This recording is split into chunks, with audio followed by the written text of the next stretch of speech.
emergency, the exits are the back of the room, and then over on my left side for an emergency, if you're just leaving the building, you do need to leave the back of the auditorium.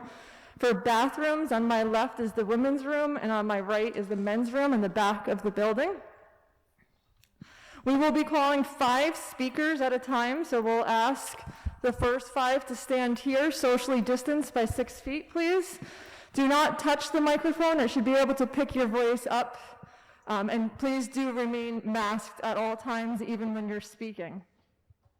We do have 3 minutes to speak. Behind me, you will see the clock. You can see the clock from both microphones, so just keep your eye on that. We will be strictly following that time limit. We do have a few, if you don't know what time, your approximate time for speaking, we do have some lists on the back in the sign-in if you want to go check what time you're doing. It's, of course, approximate depending on if everybody is here or not.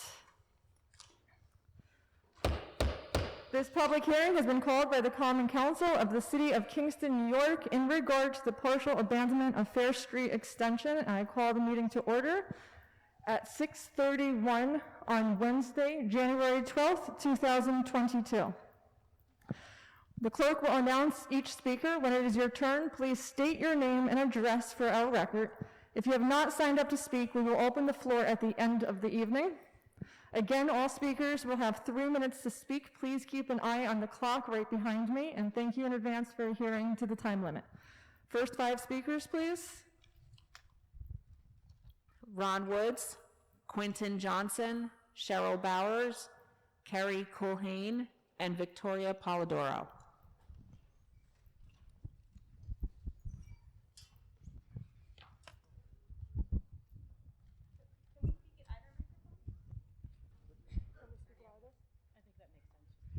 Yeah, you could speak at either microphone, so just whichever one is closer to you. Just please stay socially distanced, thank you. Ron Woods, please. I'm Ron Woods, 15 Len Court in Kingston. I vigorously support the Fair Street extension under the management and control of the Kingstonian. At age 81 plus, I observed Uptown Kingston, including the Fair Street extension, for many years, from the 1940s to the present. Many years ago, Uptown Kingston and the Fair Street extension were a beehive activity. At that time, Uptown Kingston was the center of the Hudson Valley. Stores, businesses, and restaurants, very busy. Now, the Fair Street extension, the bricks on the wall of the Fair Street extension are crumbling. The graffiti is awful.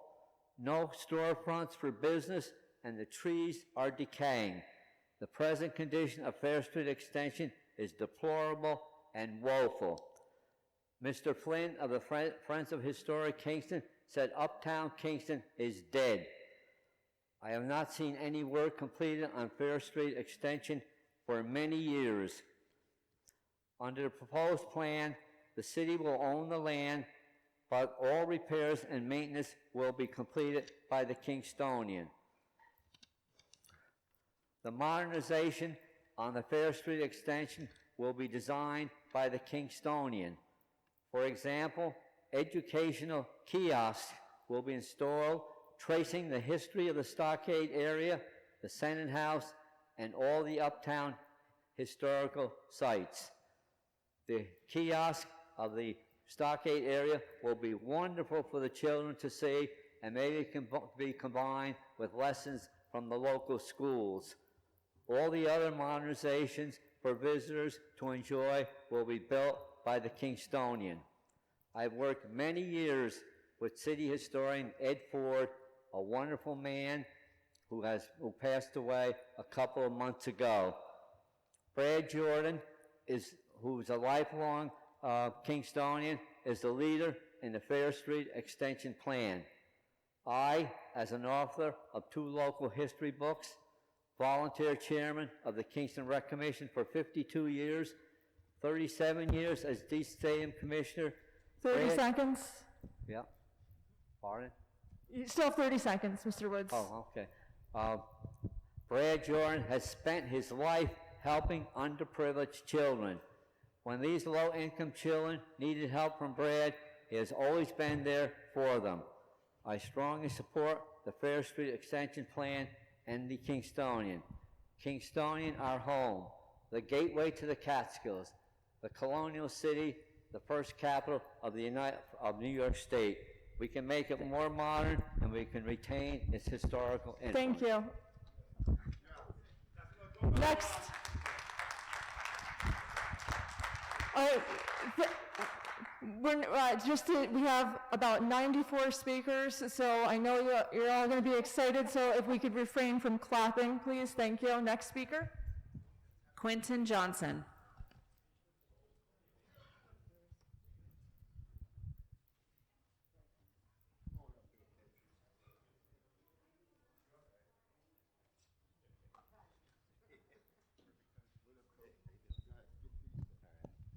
Good evening. I don't know if I need this because I've been down. Am I on the clock? Oh. Okay. 1128 Evergreen Street, Kingston, New York. All right. Well, good evening, everyone. Mr. Mayor, members of the council. I want to thank you for giving me this opportunity to speak tonight. My name is Quentin Johnson, and I've lived in the city of Kingston for over 20 years.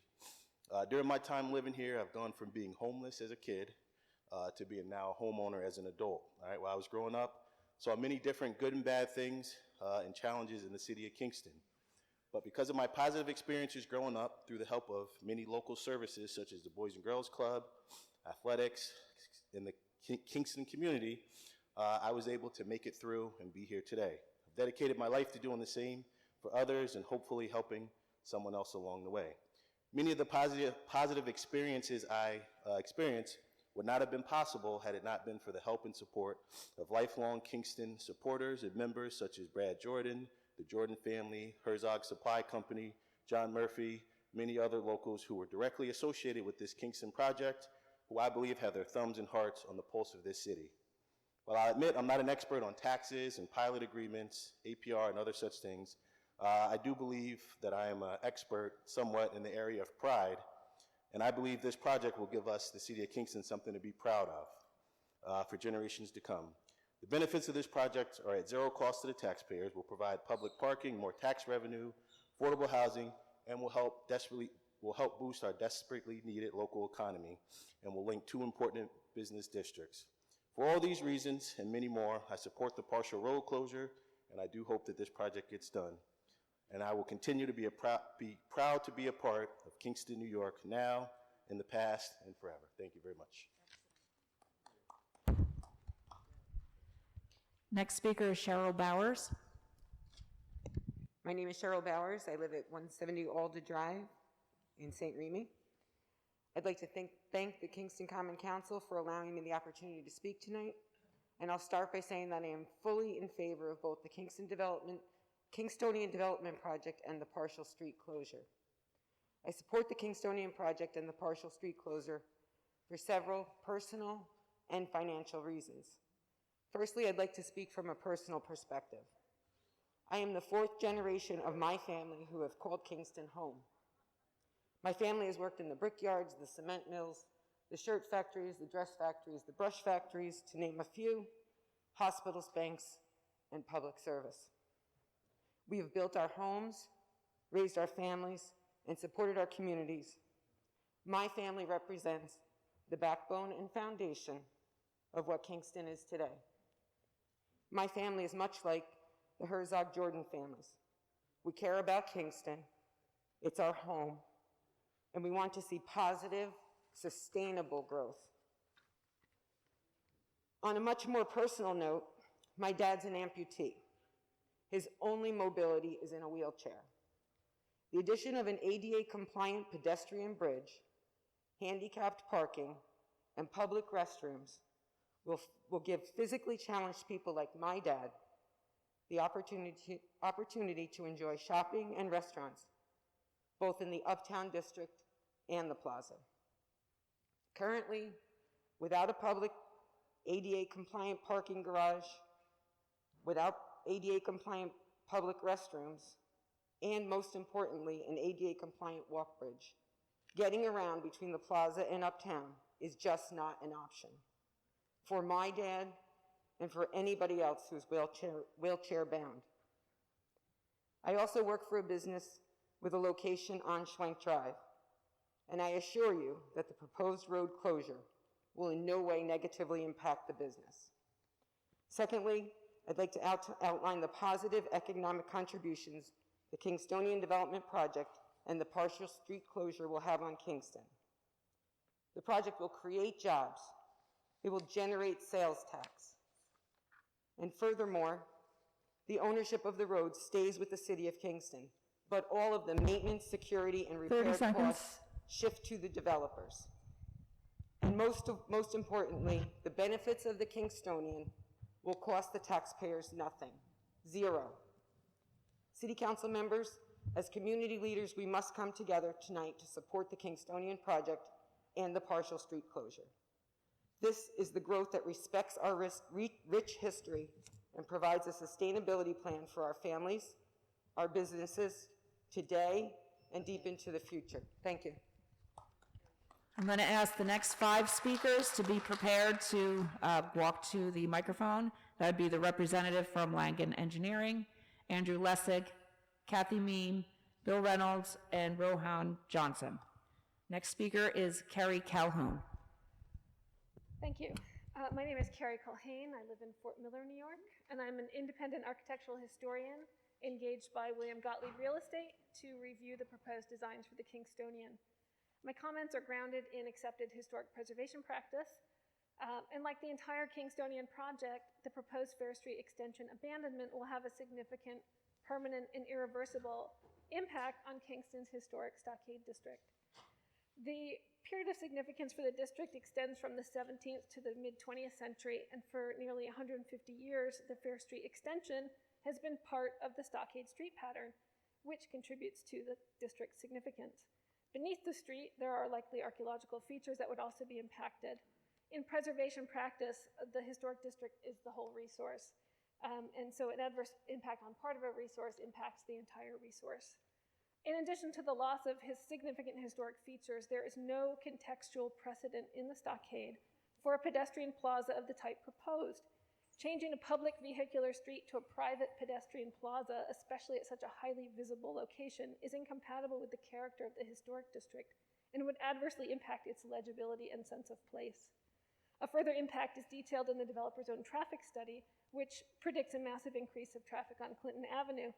So the closure of Fair Street extension would have an adverse impact on both the stockade and the Clinton Avenue Historic District, where traffic is anticipated to back up along the street in a nearly 4-fold increase, which is the worst of anywhere in the study.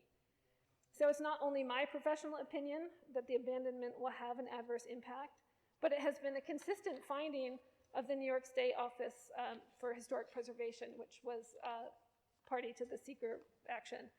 And so in September 2019, it determined that the Kingstonian would have an adverse impact upon the stockade district. And among the many impacts cited were the closure of Fair Street extension because it would alter the historic street pattern. In February 2020, acquiescing to the Kingstonian project, counter to the agency's own findings, John Bonafide, who has since retired from the state, acknowledged that the, quote, scale, parking entry, hotel reconstruction, and the loss of Fair Street extension would have adverse impacts on the stockade district. And these impacts are yet unmitigated. And as was stated by a community member in the public hearing on Monday, a digital kiosk describing the historic features it unnecessarily replaced is not an acceptable mitigation. The abandonment of Fair Street extension would chip away at the boundary of the historic district and suggests that the council can selectively abandon or diminish publicly owned historic resources for 30 the benefit seconds. of a private owner, or a private developer. This dangerous precedent would be set for any public resource within the district. So I thank you for your careful consideration of this irreversible decision. Victoria Polidoro. Hi, good evening, Madam President, members of the council. I'm Victoria Polidoro from Rodenhausen Shaw Polidoro, here on behalf of William Gottlieb Real Estate Company. I want to start by putting my objections to this in-person COVID super spreader event on the record. This whole debacle could have been avoided if you had simply listened to the concerns of your constituents during the last public hearing and continued it. Instead, you rushed to a vote, which later had to be rescinded. There's nothing in the court-ordered stipulation that prohibits a virtual option for this hearing, and instead you're now choosing to place our health and the health of everyone at this hearing at risk. Tonight's hearing is not about whether development is good or bad, or even about the Kingstonian itself, but about whether the city should close an existing historic road and allow it to be developed for private, for-profit interests. We believe the city should not, and have presented you with important information on the historic impacts of closing the road, as well as safety impacts from traffic and fire safety concerns. Instead of taking our fire safety report seriously, the city summarily dismissed it with a Facebook posting.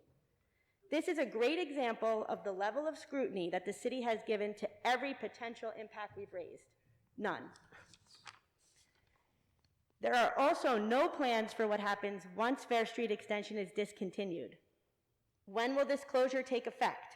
Will there be signage directing cars to alternate routes? What's the plan? In 2011, the City of Kingston supported a plan which identified the Fair Street Extension as an important roadway connection to Uptown Kingston and a potential catalyst for redevelopment along Schwank Drive. You are foreclosing these future planning opportunities by discontinuing this connection between the stockade and the area immediately outside of it. I want to remind the council members that this project is not a done deal, as it is so often described. Elections have consequences. Here, the consequence is that several of you were recently elected to represent your constituents, many of whom strongly oppose this project, and you get to look at it with fresh eyes. You are obligated to do your diligence and not just rubber stamp the closure of the historic road. Some of you may be pressured by the mayor and business interests to vote a certain way. 30 seconds. And we remind you that you represent the voters. There have been so many irregularities in this process, starting with the RFQ for development of the parking lot, which was awarded to one party and then sold to a sitting public official in violation of the RFQ requirements. The participation of Alderman Shabbat after recusing himself, and we note he's here tonight, and recent changes in procedures to change how an abstention is counted. The Common Council should hire an independent attorney to Time is advise up. it. Thank you. Next speaker, we're going to call 5 speakers up. If you could be ready to go, socially distanced behind whichever microphone is closer. The next 5 are the representative from Langen Engineering. We're asking you to please line up. Andrew Lessig, Kathy Meme, Bill Reynolds, and Rohan Johnson. So the speaker is the representative from Langen Engineering. Hello. My name is Brian Weinberg, and I live in Westchester County.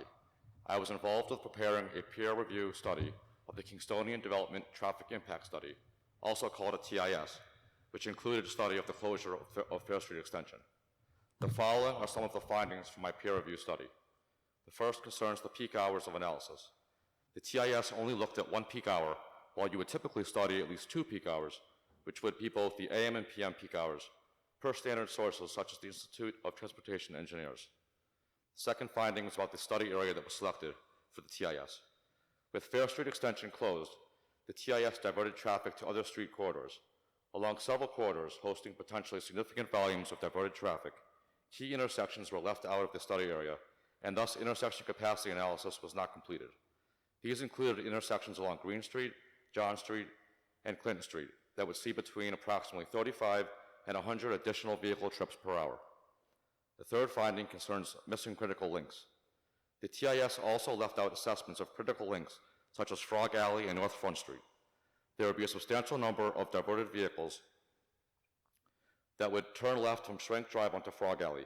The TIS did not look at the very short left turn lane from westbound Schwenk, which has potential to affect traffic level of service on Schwenk Drive. The TIS also did not assess the effect of potentially higher traffic along North Front Street, a high pedestrian zone with the potential for increased pedestrian conflicts, as the TIS assumed no outbound trips would divert along North Front Street to head south on Fair Street.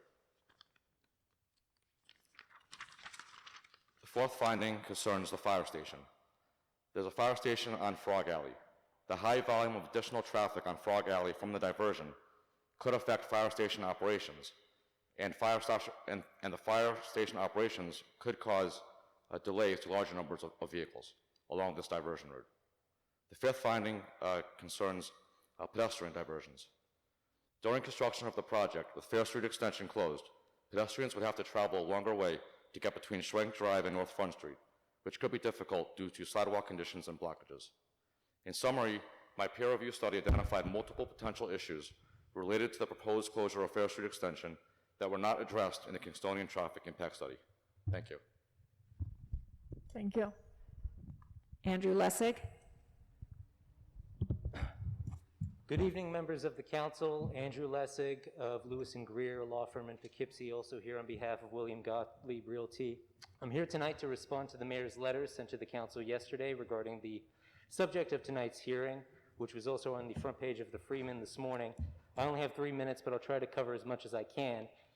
Mayor Noble said that there was a lot of misinformation surrounding the debate that brings us here tonight, and unfortunately the mayor's letter is replete with it. The mayor said that the plan is to transform part of what is now Fair Street Extension into a park with bathrooms, except it's going to be owned by the private developers. Much like a shopping mall or a Starbucks, it'll be open to the public, but unlike a park, it will not be public. The mayor said at the end of his letter that the taxpayer will not be shouldering the burden for building the park and the bathrooms. However, he omits, along with some speakers already tonight, the $3.8 million in downtown revitalization grant money that the state taxpayer is specifically giving to the developers for the explicit purpose of building the pedestrian area and the bathrooms. There's no reason why you can't build a park with that $3.8 million and not build 143 units of luxury housing along with it. The mayor said that this body is not being asked to sell a street. The mayor is correct. You're being asked to essentially give it away without any monetary compensation at all, which is worse. Technically, the land which the street is currently on is going to remain city property. However, the improvements built upon that street will be privately owned and operated. Essentially, the private development will occur on public land, which will remain public land but not open to the public. It's a circuitous and deceptive way of essentially giving the land away. The mayor said that this body has already approved this by voting to approve the transfer of 21 North Front Street. That's the parking lot. This body has not passed on approving the transfer of Fair Street Extension, or else we wouldn't be here tonight. The mayor said in his letter that the proposed resolution will not change the official city map, but this is plainly not true. General City Law 29 specifically states the closing or the approval of a closing of a street or highway by the city shall be deemed to be a change of the official city map. The mayor claims that there is going to be 270 parking spaces open to the public. Omitting those spaces is set aside for the residents of the 143 apartments.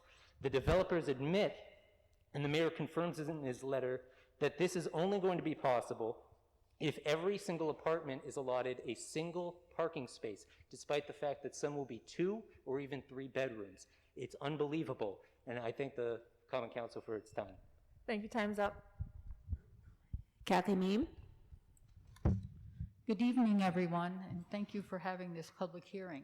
I'm going to make this very short and sweet. I think Mr. Ron Wood, Ms. Cheryl Bowers, they said everything to a T. But I wanted to say on a personal note, I live uptown Kingston. I worked uptown Kingston. Between it all, I've been over, well, we won't say how old we are, but you get the picture. I think the Kingstonian would be a complete asset to uptown Kingston, and I hope that you do vote in favor. Thank you. Bill Reynolds.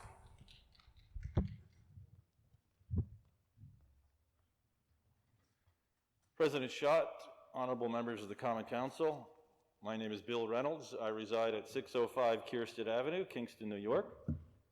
And as a point of reference, I served on the Common Council for 18 years, most of them as majority leader.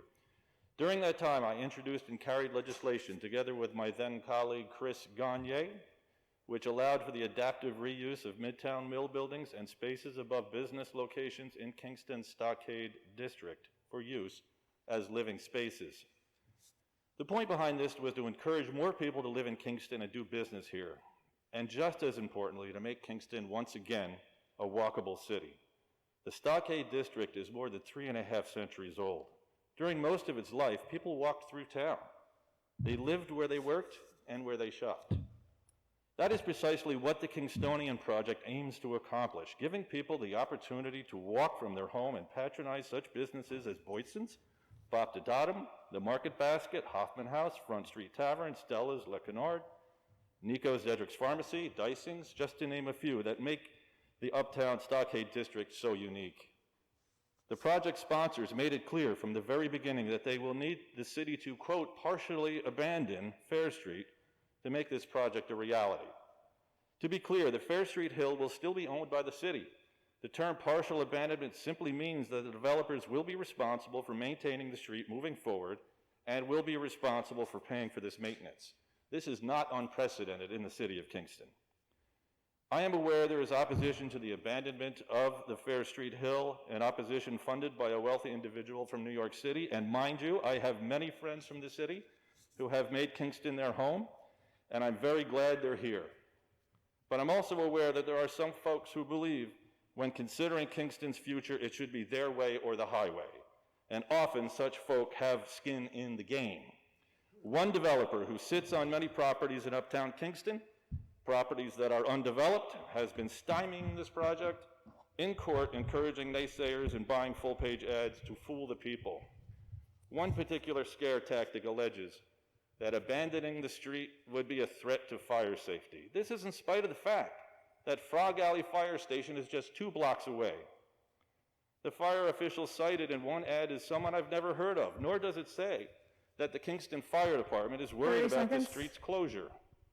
As a matter of fact, it is now public knowledge, thanks to the statement issued by Fire Chief Chris Ray, that closing the street will not cause a fire safety hazard. As a former member of the council, I know what it feels like when folks with deep pockets resort to scare tactics to sway your vote. I'm asking you to hold steady and vote yes to make this project, several years in development, a reality in the interest of making Kingston a walkable city again. Thank you. Just a reminder to keep things going, please do not clap between speakers just so we can move along, and also a reminder to keep your masks up and covering your nose when you're speaking and when you're sitting. Thank you. I'm going to call the next 5 names. Please line up. Scott Lanzarone, Carol Fetbroff, Dan Whalen, Ward Todd, and Pastor Ted Van Dijk. Our next speaker is Rohan Johnson. Hi, my name is Rohan Johnson. I've been a resident here for about 15 years, and I believe that the Kingstonian will bring jobs and income to the city, and especially jobs for people of my color that we desperately need. Thank you.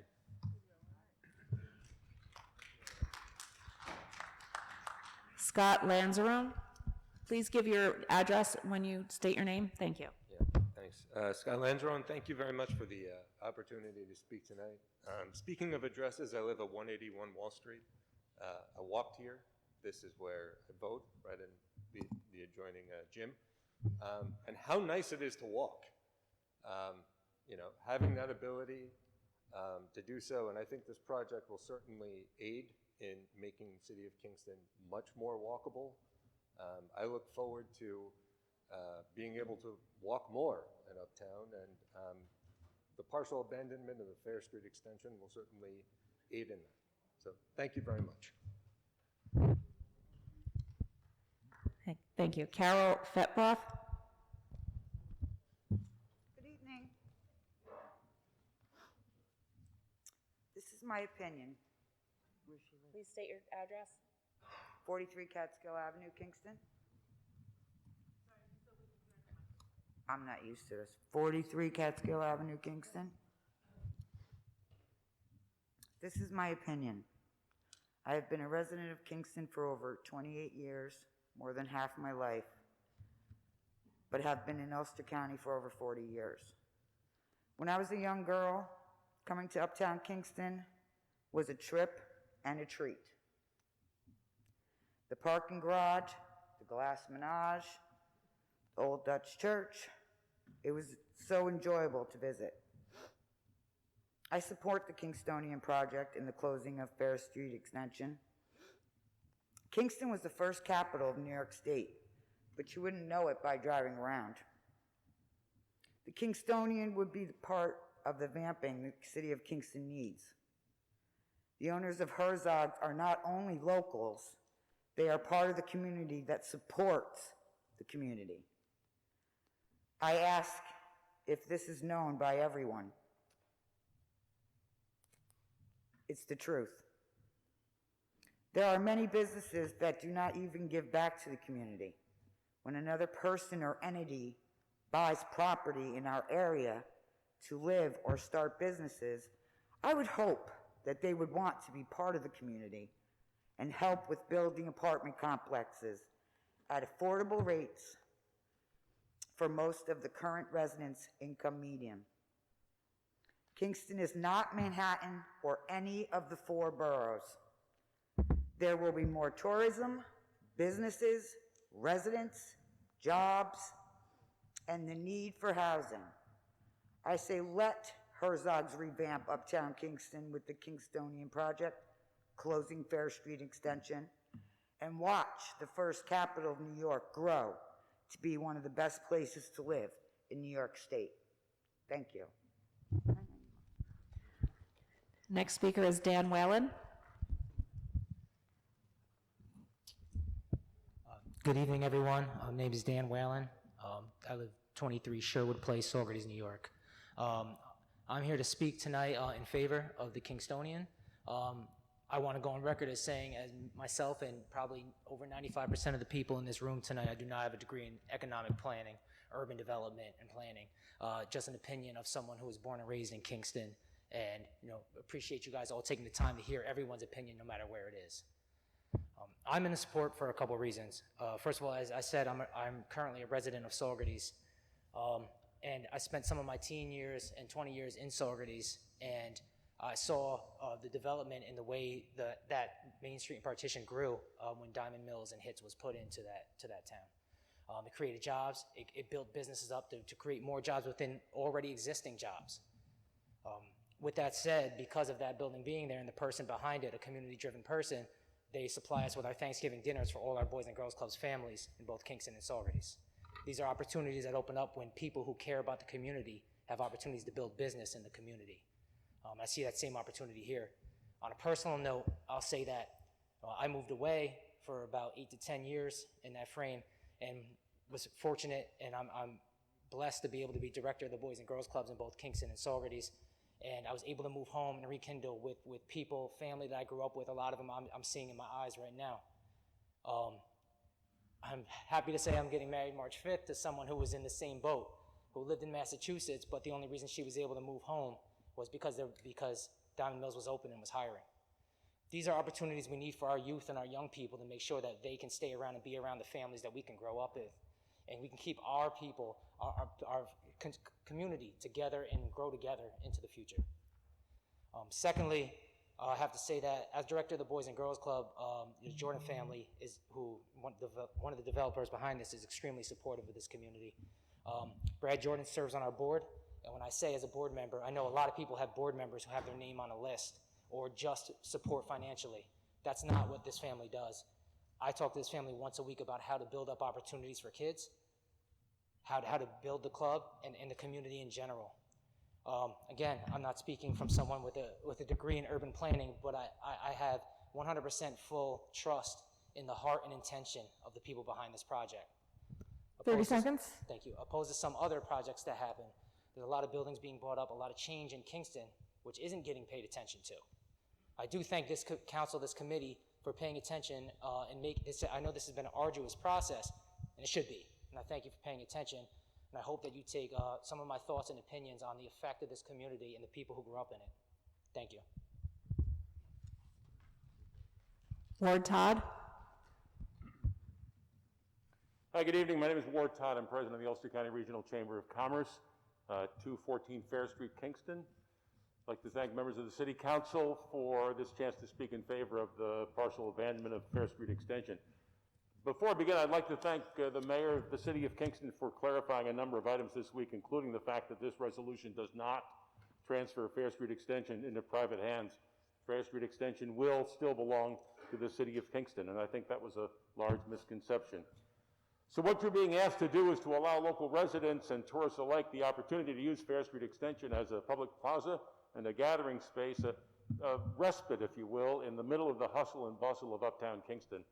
Folks to stroll and relax and enjoy this beautiful city, to help make Kingston a more pedestrian-friendly city, to get us all out of our cars and take part in human interaction and enjoying our beautiful city. The partial road abandonment is also necessary to construct the ADA-compliant pedestrian bridge, which economically links the Uptown Business District to the Kingston Plaza, as well as additional parking. The pedestrian plaza and ADA-compliant bridge are all part of the DRI grant. The bridge also encourages walkability and pedestrian safety. These are two things the project was specifically asked to provide. The linking of both sides of the street is what makes this project most beneficial to the community and economically feasible to build. And it allows the project to meet multiple goals outlined in advance by the city of Kingston, and it checks so many boxes: public parking, housing, retail stores, employment, walkability, pedestrian safety, public restrooms, affordable housing, public gathering space. I cannot recall a project that offered so much for all of us at no cost to taxpayers. Using Fair Street Extension as part of the Kingstonian, we believe, is the best and highest use. Right now, it's just one of several options to bring vehicles to and from Uptown. I drive Washington Avenue and Swank Drive every day for the past several years, heading to our office on Fair Street. I can access Uptown by Washington Avenue, North Front Street, Frog Alley, Clinton Avenue Extension, through the plaza onto Westbrook Lane, or Fair Street Extension. It's not as if it's the only way to get to and from Uptown. Again, it's the best and highest use we're talking about, and in our opinion, it's not as a secondary roadway, but as a signature part of the Kingstonian project. 30 seconds. It is at the heart of this project, and it is critical to its success. The Ulster County Regional Chamber of Commerce Board of Directors enthusiastically endorses this project. We urge the City Council to approve the partial abandonment of the Fair Street Extension, and I thank you for your time. I'm going to call the next group of speakers. It's going to be Jennifer Fabiano, Wayne Thompson, Jean Jacobs, and Shane Gallo. Our next speaker is Pastor Ted Van Dijk. Good evening. My name is Ted Van Dijk. I am the senior pastor at His Word Revealed Church, located at 205 State Route 28 in Kingston, New York. I'm here to support the Kingstonian project. But more importantly, I'm here to support a friend of mine, a very good friend, in whom I feel really comfortable talking about, because he was a neighbor of mine prior to me moving maybe 20 years ago. Him and I were neighbors, and his name is Brad Jordan, and I've known him for over 35 years, and I've known his family, and I'm very comfortable in really and encouraged that he is one of these young men that is heading up this project. I've heard some of the objections, and I think we need to be careful, because it could be somewhat duplicitous in some of the remarks that I've heard, and I think it's very important that we do diligence and doing the research.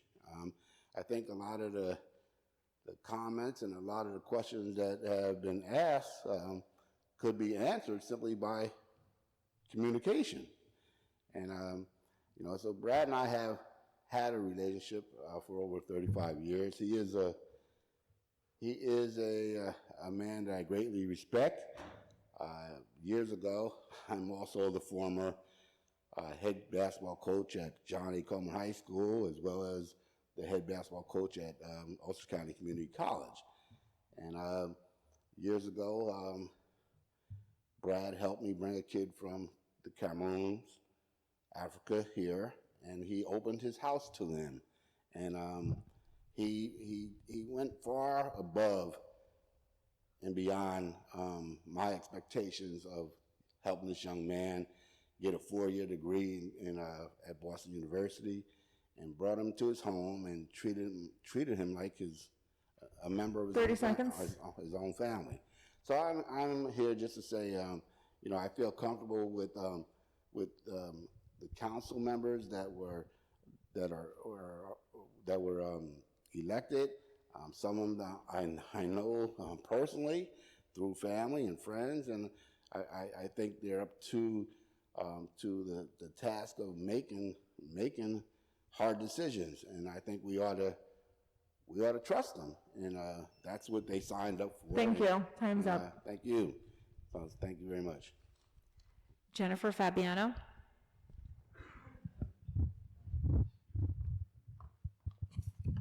Hi, good evening.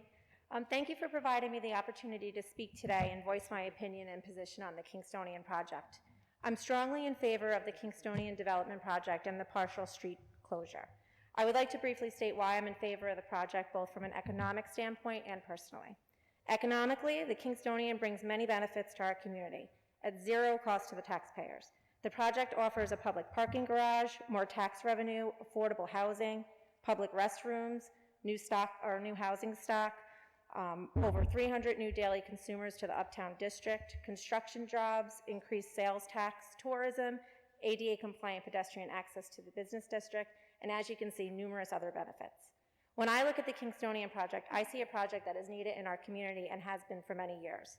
My husband and I live in Uptown Kingston with my 2 little girls, and my husband was born and raised in Kingston, and we chose after college to come back here and to raise our children here because we love this community so much.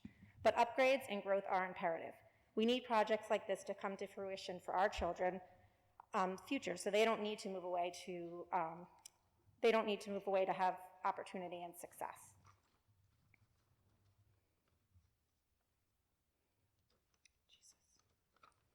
Once the project is completed, oh my God, sorry. The darn page. I'm a professional in this community and work with many business clients in Uptown Kingston. I serve as a board member of the Ulster Regional Chamber of Commerce, so I stand behind shopping local. During the day, if I would like to travel uptown for lunch or shop on my lunch break or meet with a client, the lack of parking makes it impossible. This project creates a solution that will ultimately support our local business community. I work for a company that has an office on Schwank Drive, and it will not be negatively impacted by the road closure on Fair Street. On a personal level, the project provides necessary amenities not currently available. Try shopping with 2 little girls, or an infant who needs a changing table, or an elderly family member who needs to use the restroom. What do? This project addresses those needs. Brad and Todd Jordan and their family were born and raised in this community, and truthfully, I think we're so lucky to have them as part of the development team for the Kingstonian. They know the needs of the community and have incorporated all of them into the plans for the project. Once the project is completed, they'll continue to live and do business in this community and have a vested interest to make sure the project is successful. 30 seconds. The Jordan family is one of the most giving and humble families I know. They are the first people to support a nonprofit organization or support a family member, a friend, or business in need, and they make the community we live in such a better place by being part of it. Thank you for giving me the opportunity to be heard. I hope that today, or after today, the Kingstonian project will move forward and give Uptown Kingston the amenities it so desperately needs. Thank you. Wayne Thompson. Please state your address for the record. Good evening, Wayne Thompson from Poughkeepsie, New York. I am the attorney for Jim Shaughnessy et al., and I also represent a growing number of citizens opposed to the Kingstonian project and the conveyance of Fair Street extension to a private developer. The abandonment of the public land to a for-profit developer is without findings or reasoning of any sort. There is no study by the Highway Department concluding that the street has fallen into disuse or that the resurfacing or utilities are in such a state of disrepair that it is cost prohibitive to effect those repair. There is neither a study by a certified planner commissioned by city officials to evaluate the necessity of the closure, nor is there any history of reports or recommendations from the Highway Department to City Council requesting the closure and the reasons therefore. Rather, the only apparent reason for the closure is to enhance the profitability of a private development. Dominion and control of the street and public lands will be ceded to a private entity from the city. The project is lose-lose for the citizens of Kingston in all respects. Citizens will lose the ability to freely traverse the street, walk their pets, jog, exercise, or other activities on a public right-of-way. Citizens will lose the ability to appreciate the stockade ledge and its historic significance on the city. Schools will lose the tax revenue and will be additionally burdened by children of the residents in the development. A double lose-lose for the schools. And while the mayor contends otherwise, the citizens will lose available parking spaces and the revenue typically generated from them. Any public benefit touted by the project are illusory, incidental, overstated, or transitory. There will be few well-paying permanent jobs created. There will be no property tax base enhancement. There will be little, if any, public use and access to the hotel amenities. But there will be increased traffic 30 seconds. offloaded onto other streets. There will be upper middle class residents paying no property taxes.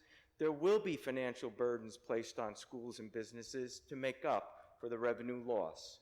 In sum, the abandonment of this public street and property does not benefit the citizens in any meaningful way. Rather, taxpayer dollars are being used to fund a private entity's upscale development project using as little of their own money as possible.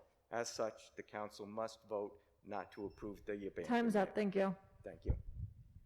Our next speaker is Jean Jacobs.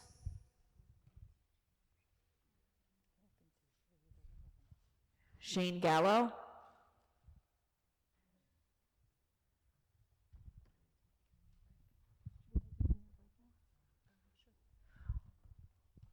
All right, we're going to take a 10-minute break for council members to stretch and anybody else to stretch their legs. Again, the bathrooms, the women's room that's the women's room on my left, men's room on my right. We will start promptly at 1927 with Scott Denny, James Shaughnessy, and Bruce McLean. Thank you. Well, again, 1927. Sorry, 727. I work for the military. We're not at West Point. Good to see you, man.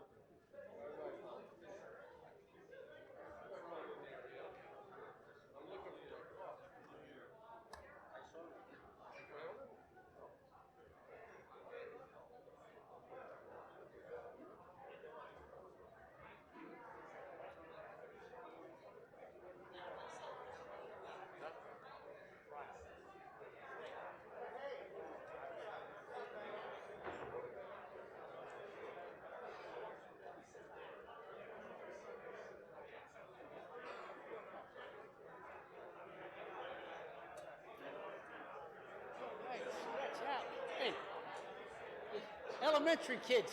Oh, yeah. That's me. Yeah. Put it on there. Yeah. How you doing, man? Good.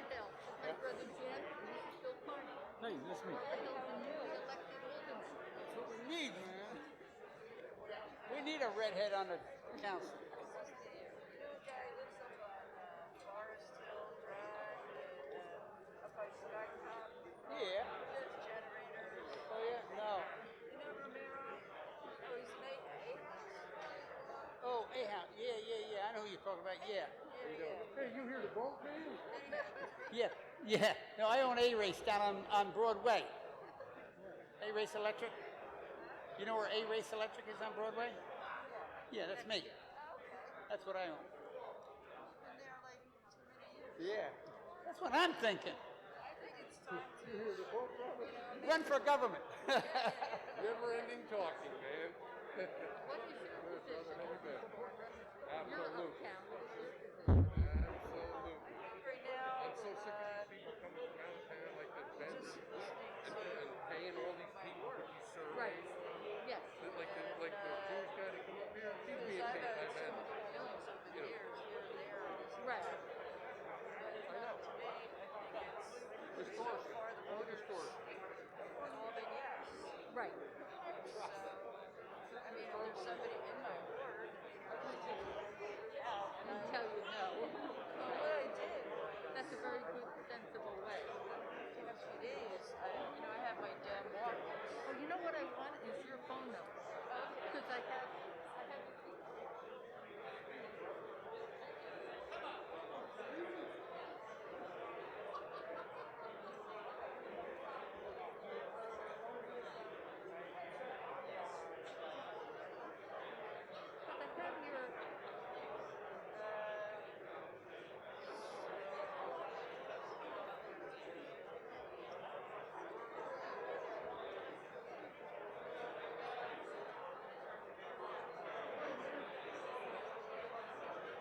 well, I'll put that in. It's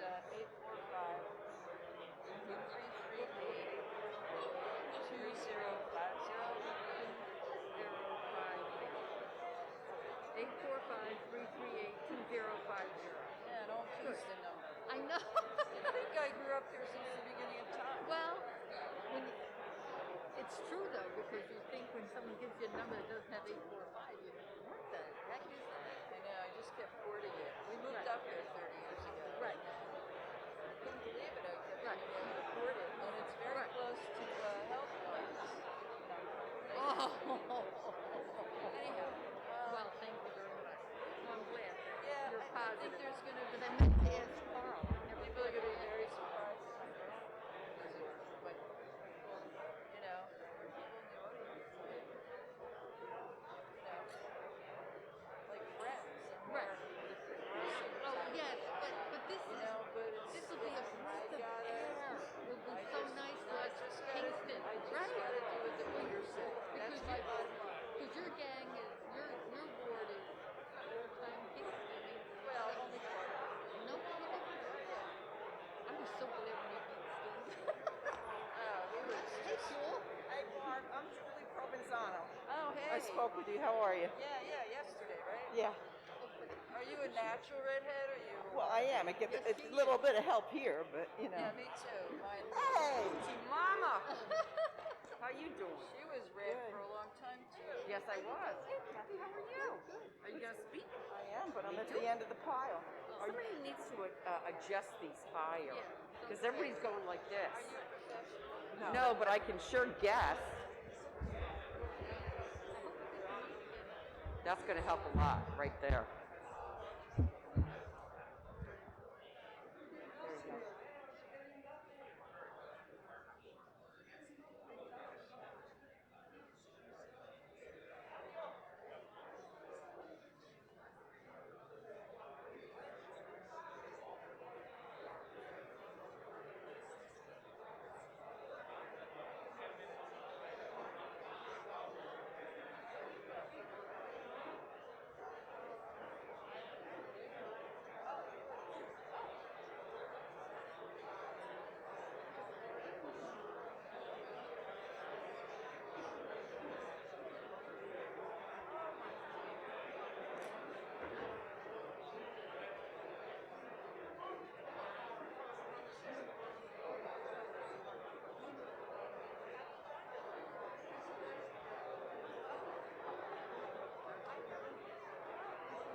We're going to be starting in a minute, so if you could return to your seats.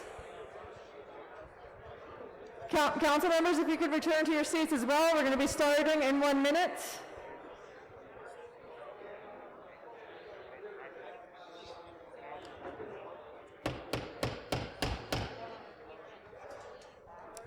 Just a reminder, please keep your mask on at all times, including when you're speaking. That means covering your nose. Please do not touch the microphones. We are able to hear everybody. You do not need to get close. And please remember to say your name and address for the record when you come up here. We are now starting again at 7:27. We will call the first 5 speakers up, and if you could just stand socially distanced behind each other at whichever microphone you're closest to. Thank you. Denny, James Shaughnessy, Bruce McLean, Kristen Bradley, and Robert Ryan Jr.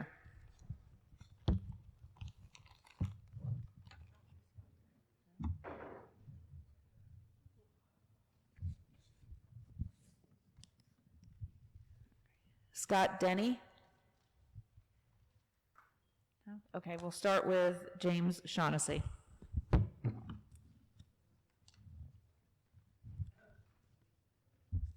Hello, my name is James Shaughnessy. I live at 11 Delta Place in Kingston.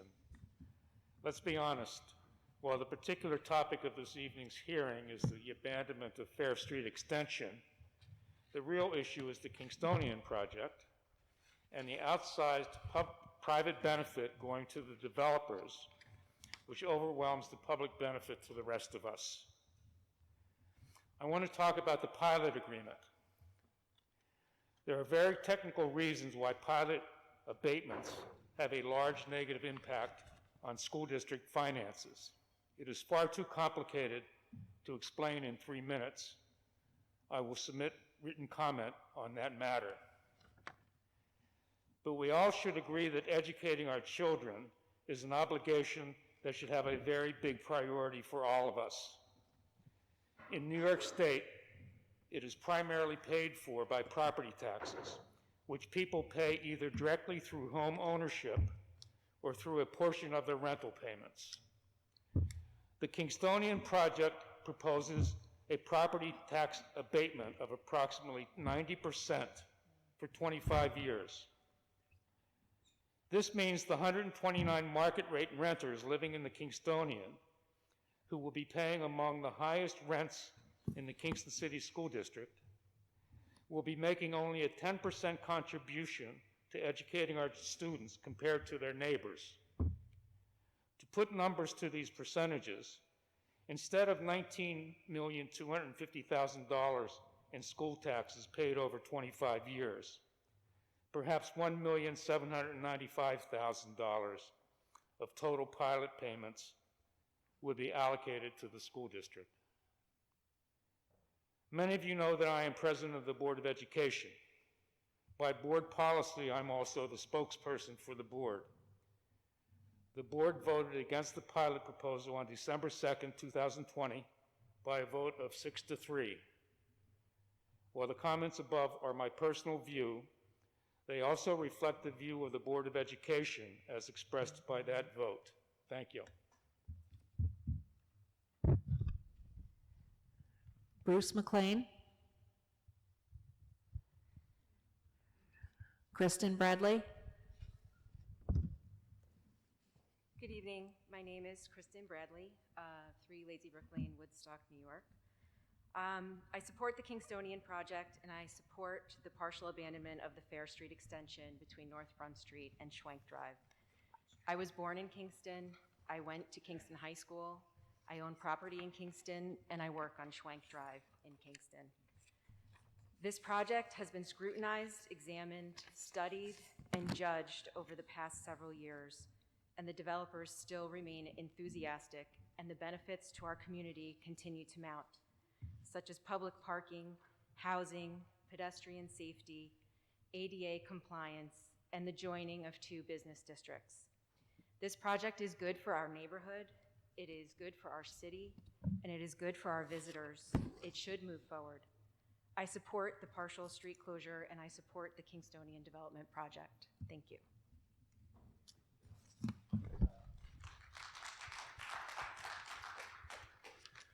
Good evening. My name is Bob Ryan. I live at 217 Old Route 209 in Hurley.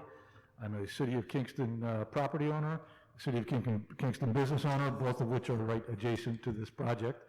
And the last time I spoke with a microphone here was in grade school at a play I did here. I'd like to just make 3 quick points. The first being that the fact that this is a part of the project is news to no one. Anybody who's been following this knows this has been coming along. So the second point is, as a past chairman of the County Development Corporation, this project is totally congruent with what Ulster County residents determined they wanted in the Economic Development Plan, Ulster Tomorrow. And the third point is that I believe the benefits of this will far outweigh the contribution from the city to it. I urge you to support it. Thank you. The next 5 speakers are Jeffrey Ring, Anthony Marmo, Ted Muzelkevich, Dominic Vanacore Jr., and James McGowan. And just a reminder, please refrain from clapping in between, just so we could hear as many speakers as possible tonight. Thank you. Jeffrey Ring. Good evening. Thank you for letting me speak. I live in the Skytop district in Kingston. I've been here since 1992 and seen some development over the course of time. I think this is a great public-private partnership that addresses many of the issues in Uptown Kingston. I see that the partial abandonment of the Fair Street extension is necessary to complete this project. I don't think you have a better group of developers contributing to the overall benefit of the Kingston area, so I support this. Thank you. Anthony Marmo. Good evening, Happy New Year, and thank you to the members of the Common Council for holding this public hearing this evening. My name is Tony Marmo. I own property in the city of Kingston at 214 West Chestnut Street. I own a business located at 231 Clinton Avenue, and my wife and I reside at 9 Valhank Drive in Ulster Park. I speak in support of the Kingstonian, and I'm in favor of the partial closure of the Fair Street extension, which will enable this critical project for the city and county to move forward. These local developers have been steadfast in their interest to bring much-needed jobs, sales taxes, land and school taxes through a payment in lieu of taxes, a pilot, market rate housing, affordable housing, and retail shops to the community in which they have lived, worked, and worshiped for decades. This project will change the landscape of Kingston and Ulster County for many years to come in a very positive way. It will bring vitality and optimism to a city that desperately needs it. Many of us in support of the Kingstonian speaking tonight are here voluntarily and as members of this community. We are not paid consultants whose job it is to defeat this project. We are here because we love this city and our community, and we believe in this project and the people that are proposing it. As a local taxpayer, let me say that again, as a local taxpayer and business owner, I urge the Common Council to vote in favor of this partial road closure of the Fair Street extension because it's the right thing to do, and it's what this local community wants. Thank you. Ted. Again, please refrain from clapping so we can move forward. Hi, my name's Ted Muzelkevich. I live at 302 Wall Street. I own a property at 350 Broadway. I've been a local contractor in the area for about 14 years, running my own business, and I've worked in construction basically my whole life. I feel like this is a good project for Kingston. It clearly clears up some problems we have with parking in Uptown and housing. The people who are investing in this project are locals, and they're always good to the community, and I fully support the Kingstonian moving forward. and that road was closed going downhill for the longest time, so I don't see why this is an issue. James McGowan. I'm sorry. My name is Jim McGowan, live at 70 Dunman Avenue. Own a business in Kingston on 5 Railroad Avenue. I don't want to waste too much time. Tony and Kathy and everybody pretty much put it in perspective why we need this, why it's a good thing for Kingston. I'm in favor of the road closure to put the bathrooms back uptown that have been missing for multiple years. And I want to thank the Common Council for your service and give you a little tidbit on one of the councilmen who broke a lot of records in Kingston, but he forgets to tell everybody about the race down in Fishkill that the guy beat him with work boots. That would be Alderman Davis. Thank you for your time.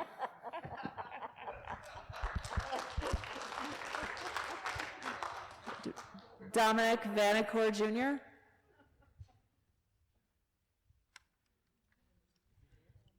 The next 5 are going to be Ed Hill, Cheryl Snyder, Pastor Mapes, Jennifer Armstrong, and James Niles.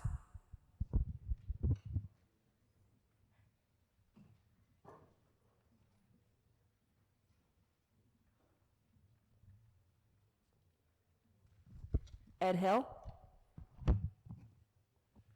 My name's Ed Hill. I live at 10 Fawn Hill Court in Kingston, New York, and I own and operate a business at 63 Hurley Avenue in Kingston. I'm here to support the Kingstonian. My understanding is that the issue before the council tonight is simply the turning over the street to the project. A lot of people have mentioned a lot of great reasons to be for this project, and I agree with all of them. But I'd like to specifically mention the pilot, et cetera. All that has already been decided. The IDA took the rather unusual step of overriding the school board, which voted against it. So that's no longer an issue. That's done. Your job now is to weigh the benefits of turning over the street versus the costs of turning over the street. As I see it, the costs are nothing.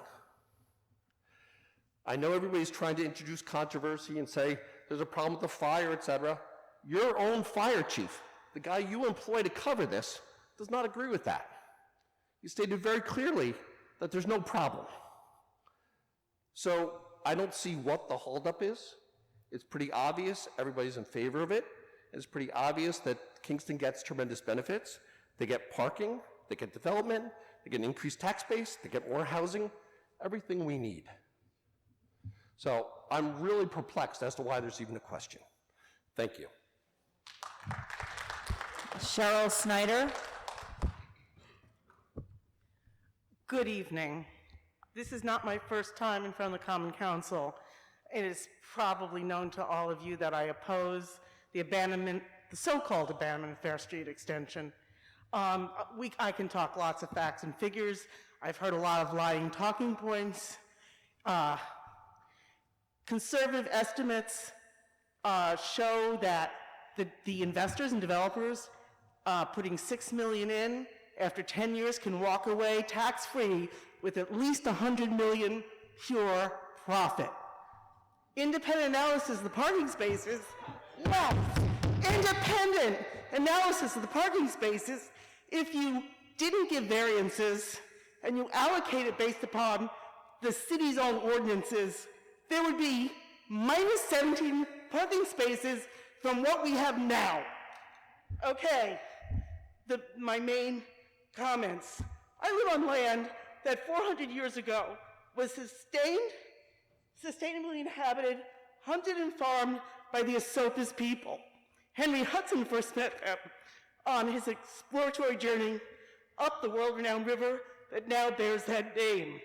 He brought news of the fertile valley, tall timber, sparkling waters, and friendly locals. Not long after, we were inundated with settlers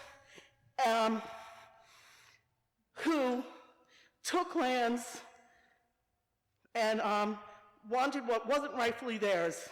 Wars were fought, and Woolwich settlement was established and defended by a stockade Oh yes, there were agreements signed, compacts and patents and such.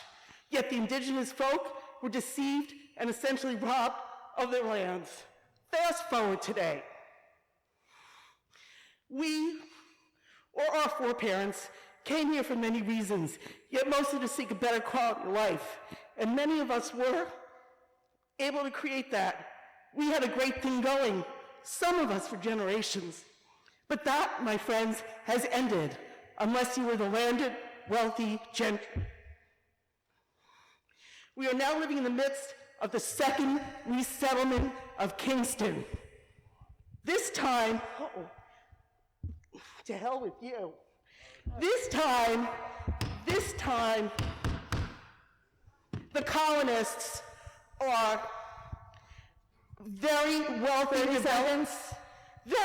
developers, shielded by LLCs, with battalions of CPAs and accountants, and they're using every legal loophole, confusing rules and regulations that obfuscate our access to the democratic processes.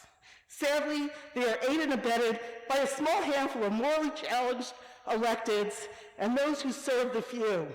Good people of the Common Council, Time's up. the many are Thank begging you. and Thank you. pleading Your time is that up. you do not betray us. Your time is up. One last time, I beg of you, vote no on the abandonment of Fair Street Extension. Your time is up. And yes, for good cause eviction, because most of us can't afford to live here anymore. You know what? Let's not go there, ma'am. And the time is up then. Please remember you must remain masked the entire time you're in here. Thank you. And we also ask that you state your address for the record. Our next speaker is Pastor Mapes. Good evening. My name is Pastor Donald Mapes Jr. I live at 130 Cedar Street. Longtime resident of Kingston, 66 years, okay? Grew up on Van Buren Street, bought my first house on Clinton Avenue, and I presently live on Cedar Street. And, you know, growing up, I'm here to support the Kingstonian and abandonment, whatever you're going to do about all, for this reason, okay? I lived here all my life, like I said, and it was a pleasure as a child. I don't know how many knew about Woolworths and Montgomery Wards and Yalom's and all that as a young kid, just growing up and be able to walk uptown and be able to shop and do all that thing, you know, with our families and everything else. I was a union carpenter. This is going to bring jobs, okay, into the community where people like myself who used to have to drive 2 hours and then to work, there's a lot of benefits to this, all right? The money, the economics. Listen, we don't live in the Stone Age. Kingston was settled in 1652. We don't have to live like we're in 1652, all right? There is progress. America would not be the country it is if it lived the same way when we first got here, correct? There's always going to be progress. There's always going to be people going to like it, people that don't like it. But we don't survive this much and survive this long. And as far as Brad Jordan is concerned, he's a great friend of mine. We had a conversation about all this. And I know Brad don't want me walking through the plaza with signs that said, Brad, you're a liar. Nobody likes that bad press. All right? But I'm here to support. I was on the Community Development Board. I was on the Zoning Board. I'm on the Police Commission. I'm on the Human Rights Commission. All right, I was a football coach for 16 years. I invested my life into the city of Kingston. Why? Because I love this place. My family has over 100 years of being in Kingston. Change is going to come, all right? But we can't just let other people, you wouldn't let somebody come in your house and tell you what to do in your house, correct? So we shouldn't let other people come into our city and tell us what to do in our city. Collectively, you have your turn. Collectively, as a people group, we can make this work. Is there going to be challenges? Yes, there is. Is there going to have to be things that are going to have to be put aside? Yes, there is. 30 seconds. But I believe that I got my little grandson that lives 4 houses down from me.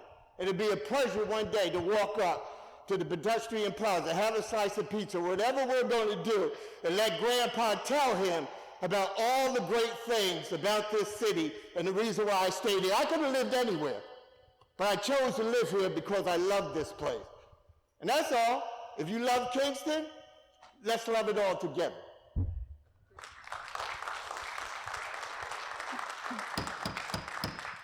Please, just a reminder to be respectful of the speakers, no yelling, and if you could refrain from clapping for time. Thank you. Jennifer Armstrong.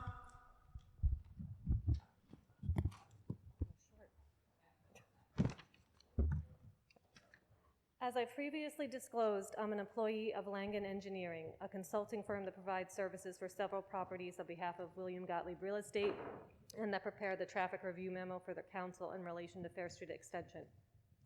I'm not commenting on behalf of Langen or William Gottlieb Real Estate, but in my own interest as a resident and local taxpayer in the city of Kingston. Taking a map street away from the public by any mechanism is cause for concern. But the timing in this case is even more troublesome. Not only would the people lose utility of an active street, its closure would enhance a proposed development that is much larger in scale than anything else within the historic Stockade District or the whole city for that matter.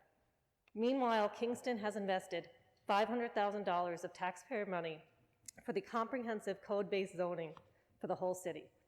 During the November 11 progress presentation, Dover Cole and Partners discussed several big ideas to inform the new zoning code after collaboration with city residents. Included in the core concepts were small-scale as-of-right developments, relationship of buildings to streets and surrounding buildings, reevaluating how much parking we really need, and improving public transport walkability and more complete streets, and plainly said municipalities should avoid closing streets because they are hugely valuable assets. Approving street closure or abandonment at this time would be a disservice to the taxpayers' investment in rezoning. Both street closure and associated large-scale development program are contrary to several main goals of the rezoning. I implore the council to delay consideration of street abandonment until after the code-based zoning is complete. Let us see what a thoughtfully designed city looks like and avoid further impacts from haphazard spot zoning changes.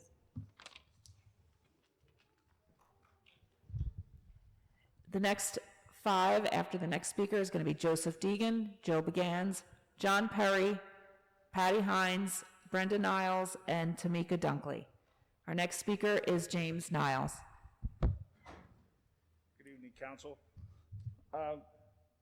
I've lived in Ulster County my entire life, and I've worked in the Kingston Plaza for the past 25 years. My family has supported the Uptown District for many years, from the days of London's Yams and many other fine stores in years past. And still today, supporting many of the fine restaurants, boutiques, shops, real estate offices, and law offices in Uptown Kingston. That's why I'm here in support of turning over the Fair Street Extension to the Kingstonian project. In closing, I would like to say to the absentee developer that has filed this lawsuit, this community did very well for many years without you, and I don't think we need your input now. Thank you for your time. Joseph Deegan.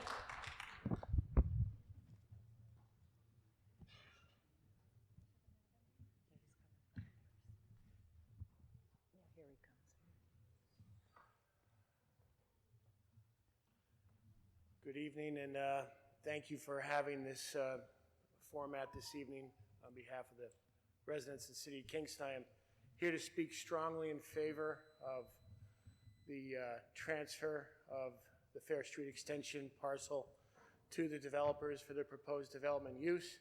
I think many people before me have echoed all the reasons why: increased housing stock, increased parking, increased tax base, you name it. Love to see the calculations from the speaker before about a $6 million investment rendering $100 million in profit. Sounds like a pretty good deal I'd like to get in on. Do the right thing. I have total confidence you will. Thanks for having me. And can we have your address, please? 411 Washington Avenue, Kingston, New York. Next speaker is Joe Begans.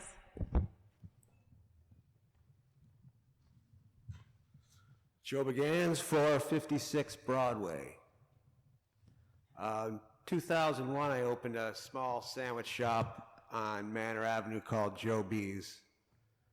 For the first 10 years, I watched projects come into the mainframe in the town of Ulster in the city of Kingston, and from the sideline watched discussions like this happen and watched those projects find homes in other towns and counties.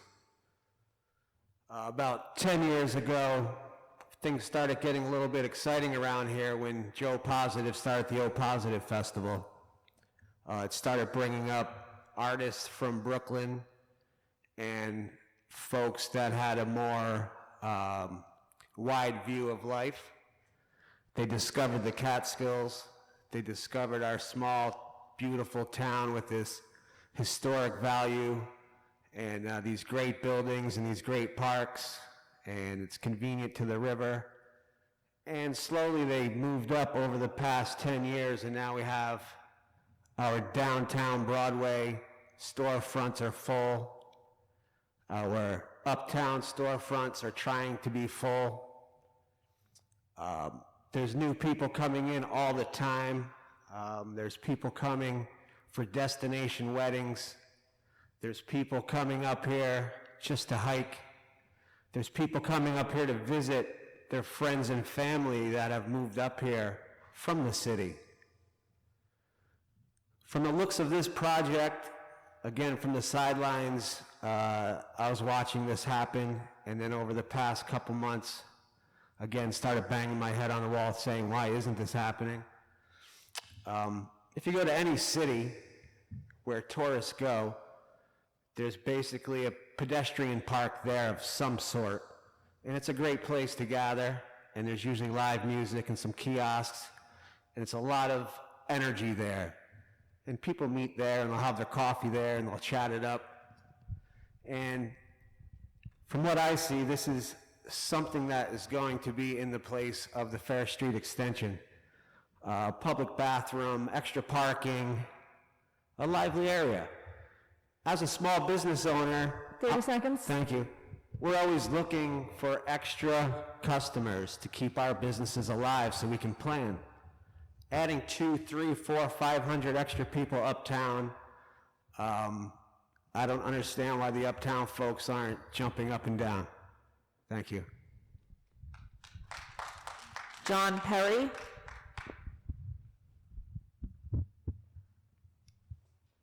Hello, Council, new and senior. Senior and newly elected. I just wanted to say first that I'm much so in favor of the abandonment of the Fair Street extension. About 8 to 10 years ago, I think maybe Mr. Davis and Mr. Schutt was here when I was part of the Pike Plan Commission I chaired. During that time, I brought forth the acknowledgement that the Fair Street extension was never ADA compliant, and the issues primarily was the ability for disabled and/or folks during inclement weather to even be able to go up that hill. During that time, I proposed, along with Robert Sonner, who was then president of CUBA, Kingston Uptown Business Association, where we brought to Shane Gallo, actually, the proposal of the curb cut and the steel steps that currently exist to provide the ability to now get from the parking lot to North Front Street. I just want to make it clear that that hill is not ADA compliant, both for vehicular, which in this day and age would not be built that way, or for the pedestrians to be able to go up and down. With the new proposal, that now will be fully compliant. That is, one of my primary concerns, and I believe that this development will provide that as well. As well as the pedestrian plaza will provide bathrooms, outdoor areas to allow small events, eating areas, and better yet, all these amenities will be responsible primarily by the developer and not by city taxpayers. The current park is never maintained by the city and is reliant on volunteers to do just minor upkeep. This will be a treasure for the Uptown community, especially having bathrooms for tourists, events, and other persons visiting the Uptown community. Again, I fully support this, and I thank you for your time. Can we have your address, please? Oh, sorry. John Perry. I live at 126 Sunset Terrace, Hurley, New York. but I own a building and business on 33 North Front Street, Uptown Kingston. Thank you. Patty Hines?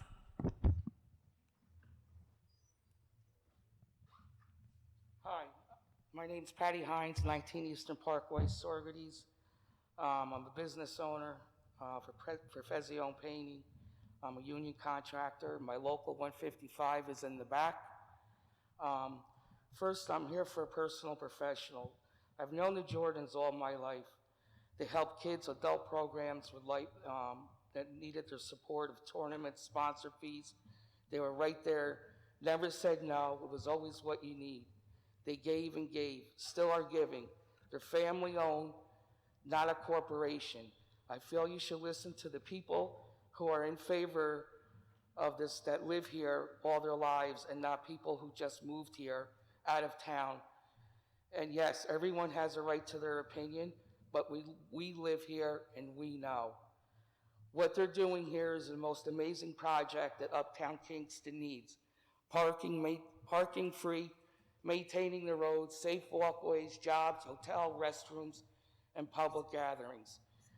Everyone is complaining about the amount of traffic and fire trucks. We are nothing compared to New York City and Dutchess County. How do you think they do it? I have done a lot of projects out of town. It's about time we improve Kingston and have something great to talk about and be proud of.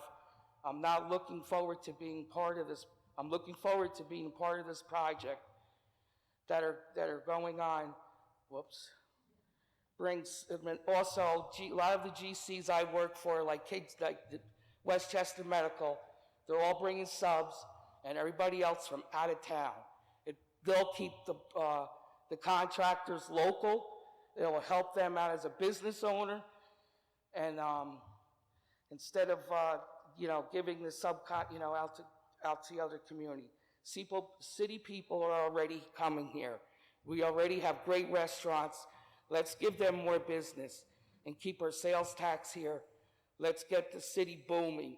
Do the right thing. Get this project off the ground. I've also done Kingston High School, and I'm looking around in here, and the schools that I paint this is really embarrassing. But that's another topic, and I won't go there.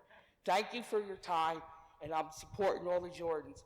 And the other thing is, if you 30 listen seconds. here, only 5 people are against this project. Everybody here tonight is speaking in favor.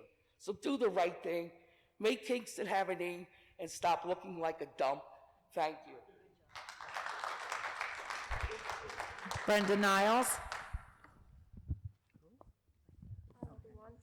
I've been a resident of Worcester County my whole life. Can you just lean a little bit closer to the mic? Hi, I reside Ruby Meadows Road, Lake Katrine. I've been a resident of Worcester County my whole life. My dad used to own a pharmacy uptown on Wall Street, so as a child I spent a lot of time uptown shopping in the stores. I would walk downtown with my family down to the plaza. I'm in full support of the Kingstonian project. I think it's a great thing for Kingston. And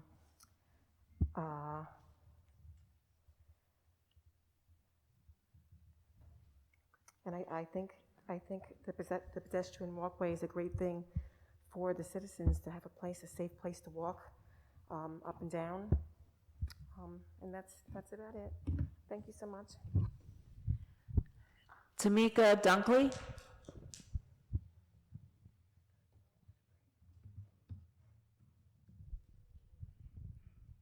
All right, we don't see Tamika. We're going to take another 10-minute break here.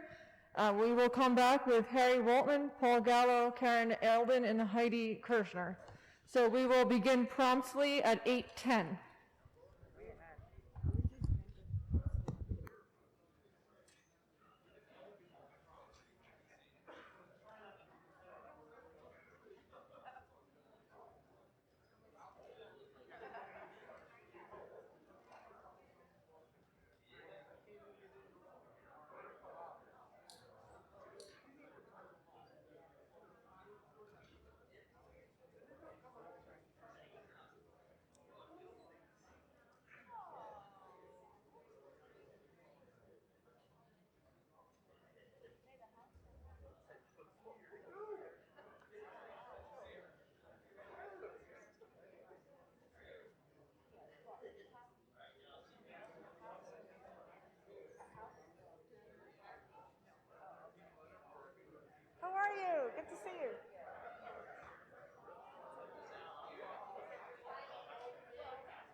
There you go.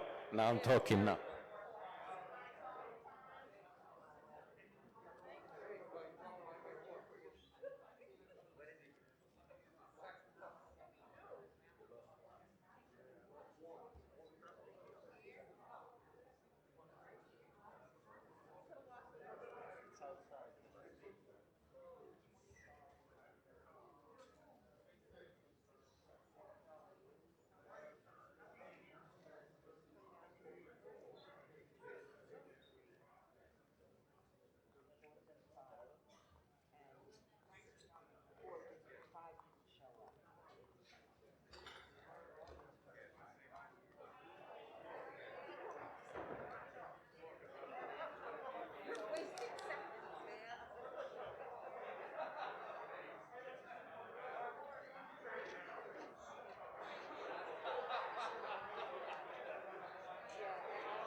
We're going to be starting in a minute, please. Council members, if you could return to your seats. Everybody else, if you could turn to your seats as well.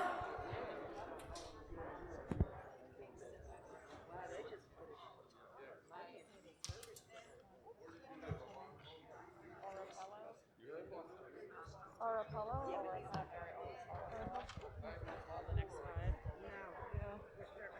Yeah, Yeah. maybe not how you say it.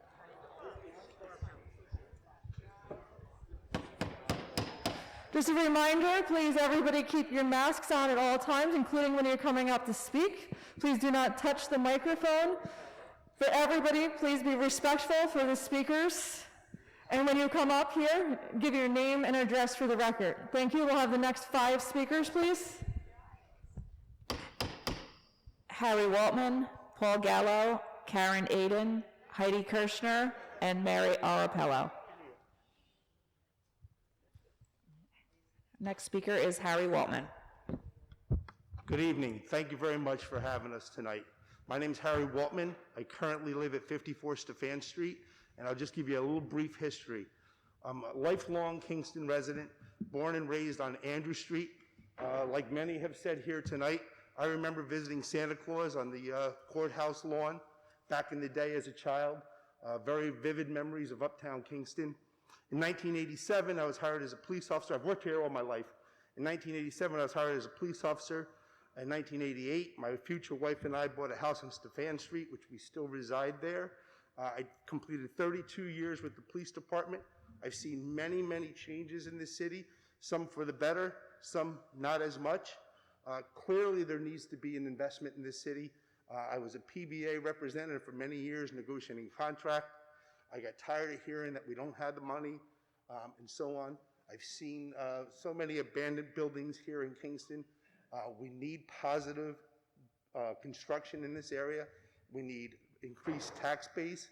We need jobs. We need additional housing. One of the things I haven't heard anyone say here tonight, I don't want to be repeating what everyone else has said, is the fact that it's going to provide housing for people that want to downsize from their residence, which would also put nice family houses on the market for people to raise families. So there's many, many opportunities. One last thing in closing, having spent so many years with the police department, I can't remember, maybe I'm missing something, but I never remember using Fair Street Extension. for an emergency response anywhere. And I applaud Chief Ray for what he put out in the paper yesterday. I don't see it as any hindrance to emergency response at all. And I feel that it's really a non-issue. And it's definitely a positive project for Kingston, and I applaud it, and I certainly hope you guys support it. Thank you for your time. Next speaker is Paul Gallo. Good evening, folks. Thanks for giving me the opportunity to speak tonight. I reside at 78 Marriott Street in the city of Kingston, and have... I'm sorry, can you just pause? I'm having a technical difficulty here.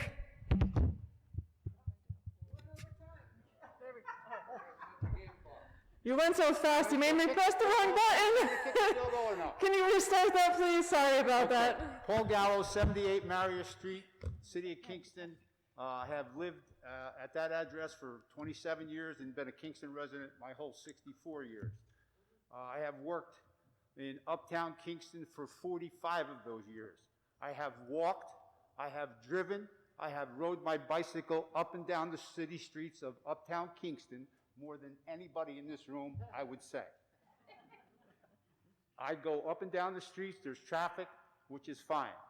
I remember we were a business owner in Uptown Kingston. I remember Woolworths and Discay and all those stores being busy on Friday night. It's coming back a little bit. I've seen it go a couple different circles. Right now we're at the opportunity to make it go all the way over the top, and I 100% am in favor of the city seating, giving, or whatever it is, and closing Fair Street Extension. It would pose no inconvenience to me, even though I do work Uptown Kingston, just go around 1 or 2 blocks, no big deal. So in order for this project to be completed, I think the city, or all of our common council members, should vote in favor of giving this little piece of street to the developers to make this project go over the top. Thank you. Karen Ayden. I would like to thank the Common Council for the opportunity to speak this evening. My name is Karen Clark Ayden, and I've owned and operated a business in Uptown Kingston for 22 years, currently at 334 Wall Street. I'm in full favor of the Kingstonian and the partial abandonment of Fair Street Extension in order for the developers to move forward with the project to its fruition. The pedestrian plaza will not only supply a much-needed public space, but it will also supply a desperately needed public restrooms for the first time in 15 years. It will also offer the over 40 formerly homeless folks living in the low-income housing at the Stuyvesant Hotel the opportunity to now go to Kingston Plaza. Many of these residents are disabled and use wheelchairs, canes, and walkers. This bridge will expand their world immensely. Along with their aides, they will now be able to go to the plaza safely, as will the rest of us. Linking these two business districts with a pedestrian bridge bodes very well for residents and visitors alike. It will be a significant economic boost to both districts, thereby creating more sales tax dollars for the city. The City of Kingston presented a list of goals to the Kingstonian project that the developers had to meet. They have met all of them: parking, housing, affordable housing, employment, walkability, pedestrian safety, public restrooms, and a public gathering space. In contrast, the William Gottlieb Real Estate Company that is trying to thwart this project owns many vacant buildings uptown, and they have not mentioned, offered, exhibited, introduced, displayed, submitted, or presented any plans for any projects at any of their properties. After seeing the big ads in the Freeman that warned of people dying and towering infernos, I was compelled to take a look at the William Gottlieb Real Estate Company, who is footing the bill for all these full-page ads against the Kingstonian. Upon a Google search, I learned that Mr. Neil Bender is the sole heir to the William Gottlieb property empire in New York. The company's reputation and Mr. Bender's reputation both appear questionable after reading numerous enlightening published articles. Here are a few comments I came across while researching and reading about Mr. Neil Bender and the Gottlieb Real Estate Company. The Gottlieb properties are known for rotting and not resuscitation. They are trying to turn the neighborhood into a slum. They are dishonest and threatening, and the Gottlieb's motto is never sell, never develop, and never fix. The ads in the paper said to come and voice your concerns. Well, I'm here to voice my serious concerns that the William Gottlieb Real Estate Company and Mr. Bender are doing any business in Kingston at all. I am frightfully concerned that Mr. Thank you, your time is up. Thank you. Heidi Kirschner. Thank you, Common Council, for this opportunity to speak. My name is Heidi Kirschner. I live at 56 Allison Court, Kingston, New York. And although I was not born in Kingston, I was raised in Kingston. And I have been in Kingston for about 50 years.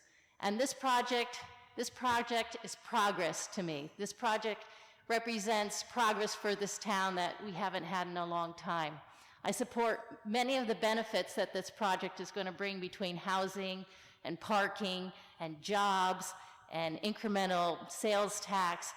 I can't wait to see the promenade. Visions in my head see many pop-up events, festivals, and music, all that are going to reflect the diverse personalities and cultures that Kingston has to offer.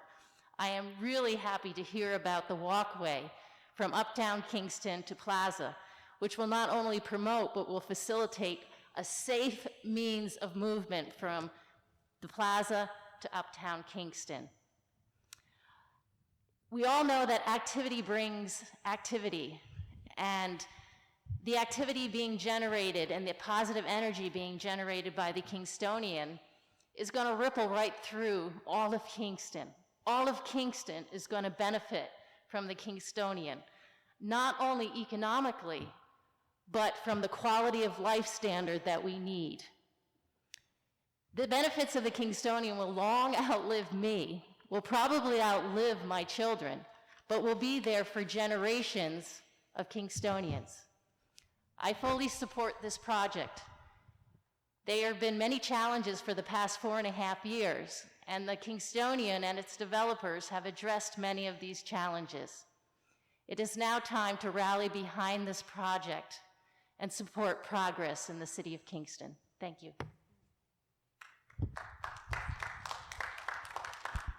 The next 5, if they could line up, please. Oscar Vidal, Tim Mickish, Mark Van Dyke, Chris Decker, and Brian Bonesteel. Our next speaker is Mary Arapella. Hi there. Thanks for the opportunity. My name is Mary Orpello. I live at 340 Lucas Avenue, and I'm here just to voice my full support for the Kingstonian project and the partial street closure. I've worked in Uptown Kingston for the last 40 years and have seen the promise of many developments in that time. I've never seen the enthusiasm that this project has brought through shop owners, restaurants, and the general public. Everyone you speak to is in favor of this project. I personally would like to thank the developers for choosing to invest in Uptown Kingston. I'm in total support, and I won't reiterate what everyone else said. Thank you. Oscar Vidal. Good evening. My name is Oscar Vidal. I live in 159 Smith Avenue, and I also own a business in Kingston, and I have lived here for more than 20 years, and I'm 100% supportive of the Kingstonian. Thank you. Tim Mickish. Hi, I'm Tim Mickish. I live at 234 Lucas Avenue. I'm in High Falls, but I'm a local contractor. I've been for 20 years. I do most of my business in Kingston. And due to the many economic benefits, I'm a strong supporter of the Kingstonian. I spent a lot of time in Kingston, Uptown Kingston, and the minor inconveniences of closing Fair Street Extension is well worth the sacrifice, and I urge you to vote to close and push this project forward. Thank you. Mark Van Dyke. Good evening. Thanks for letting me speak today. And everybody said a lot of stuff here.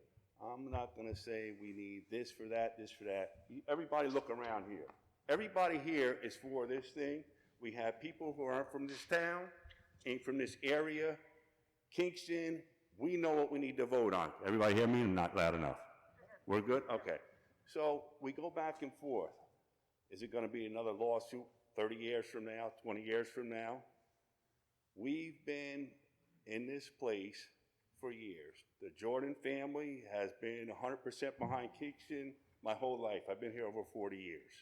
50, I'm lying right now. I forgot. I live at 13 Orchard Street, Kingston, New York. You guys are the best.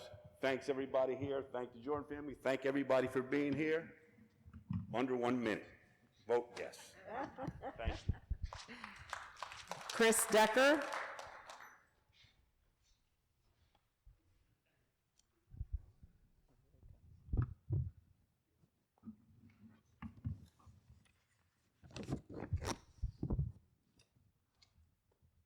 How you doing? My name is Chris Decker. I reside at 1 Florence Street, Kingston, New York.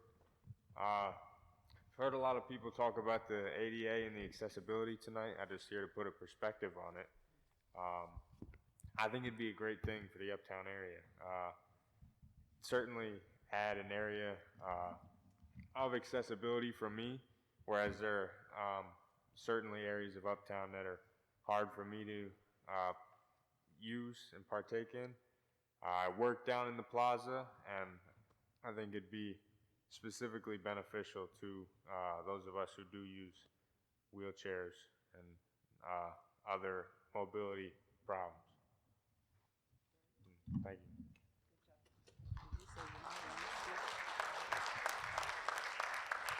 Brian Bonesteel.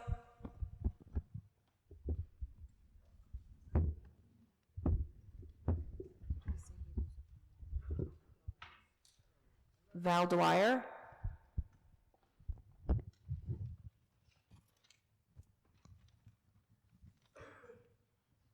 Good evening. My name is Val Dwyer. I live at 326 Lauren Court. I'm a local business owner. I'm sorry, can you just pause for a second? Sure.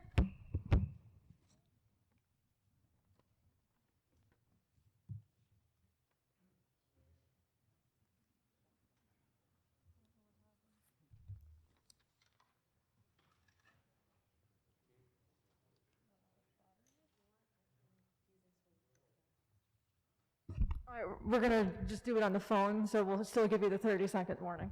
Okay. My name is Val Dwyer. I live at 326 Lauren Court. I'm a local business owner, and I support the partial road closure of Fair Street Extension for the Kingstonian project. I live uptown, and despite what these consultants from out of town say, I can count on one hand how many times I drive up Fair Street Extension in any given year. And when I do, I'm typically the only car on the road. The public benefits of partially closing this road with another use will far outweigh its current use. A public gathering space for visitors and residents with room for entertainment, public restrooms for customers who are supporting our local businesses, and kiosks promoting our local history. Why are we even here discussing this? Because an outsider who has more money than he knows what to do with is trying to stop this project. Well, this isn't his town, it's our town. The properties he has purchased sit vacant, with paper taped to the windows and no employees inside to speak of. On the contrary, we have private developers who have a track record of living and loving our community for generations. They are an integral part of this community. They sponsor our local Little League teams. They donate to the Boys and Girls Club, the YMCA, and every other worthy organization you could think of. They also donate their time by sitting on local boards. They employ our local residents and help them to put food on their table, and their business offers valuable products and services to this community. Please don't fall victim to the scare tactics of an outsider who has some unknown, self-serving plan for our city. We need this project. We also need the balance this project will bring to this community. And lastly, I would like to remind everyone how this project started. This was a request for proposal from the City of Kingston. The project that is on the table today was created with input from the 30 public. seconds. This project, and as it's being presented, is what we wanted and what we asked for. We wanted public space to be incorporated into the plan, and without the partial closure of Fair Street Extension, we will lose that beautiful component. Thank you.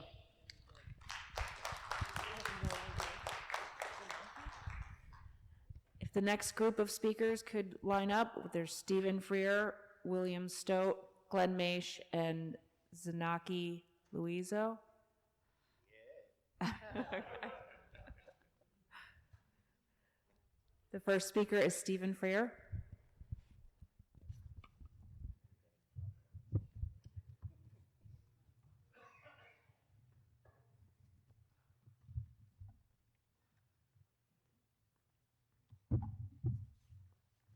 Good evening. I'm here to say that I totally support the Kingstonian project moving forward. I believe this project would not only be great for the city of Kingston and also the surrounding businesses.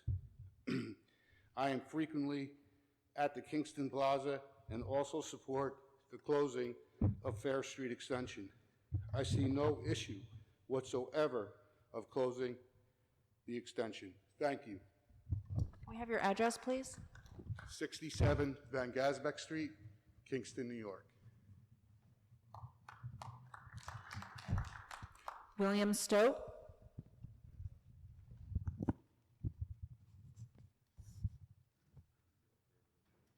First of all, I'd like to say thank you for the Common Council having us here tonight. My name is Bill Stote. I live on 415 Country Club Lane in Kingston, New York. I've lived here my entire life. In fact, I went to school here at George Washington, and so did my children. My family has had several businesses in Kingston and are still active in the local business community. We started our business on Wall Street up in uptown Kingston, back when there was a parking garage, public restrooms, and uptown Kingston and the Kingston Plaza were thriving. For all those reasons that are obvious that everybody spoke about today, such as the Kingston project having public parking, public restroom, pedestrian plaza, housing, tourism, a hotel, ADA bridge compliant, access jobs, sales tax, and most importantly, linking the two business districts together via the bridge. I'm in full support of the Kingstonian project and a partial abandonment of Fair Street Extension. The developers have worked closely with all agencies and have been very transparent through this whole process. The partial abandonment of Fair Street Extension was a key element in the entire project from the start, as well as the pedestrian plaza. The city will still own the Fair Street Extension, as it was said in the Freeman today, and the developers will incur all expenses related. It truly is a win-win situation. The city is very fortunate to have local developers leading this project. Let me repeat that, local developers. The Herzog-Jordan family, whose business dates back to 1909, and the Benora family located in the neighboring Orange County with many successful ventures in Orange and Dutchess counties. The Herzog-Jordan family has done more for this community than any family I know. I appreciate the Common Council and the community leaders who have worked very hard with the developers to come this far to see this project become a reality. The partial abandonment of Fair Street Extension is necessary for this project to be granted. Let's get it done and move forward. Thank you very much for your time. Glenn Maish.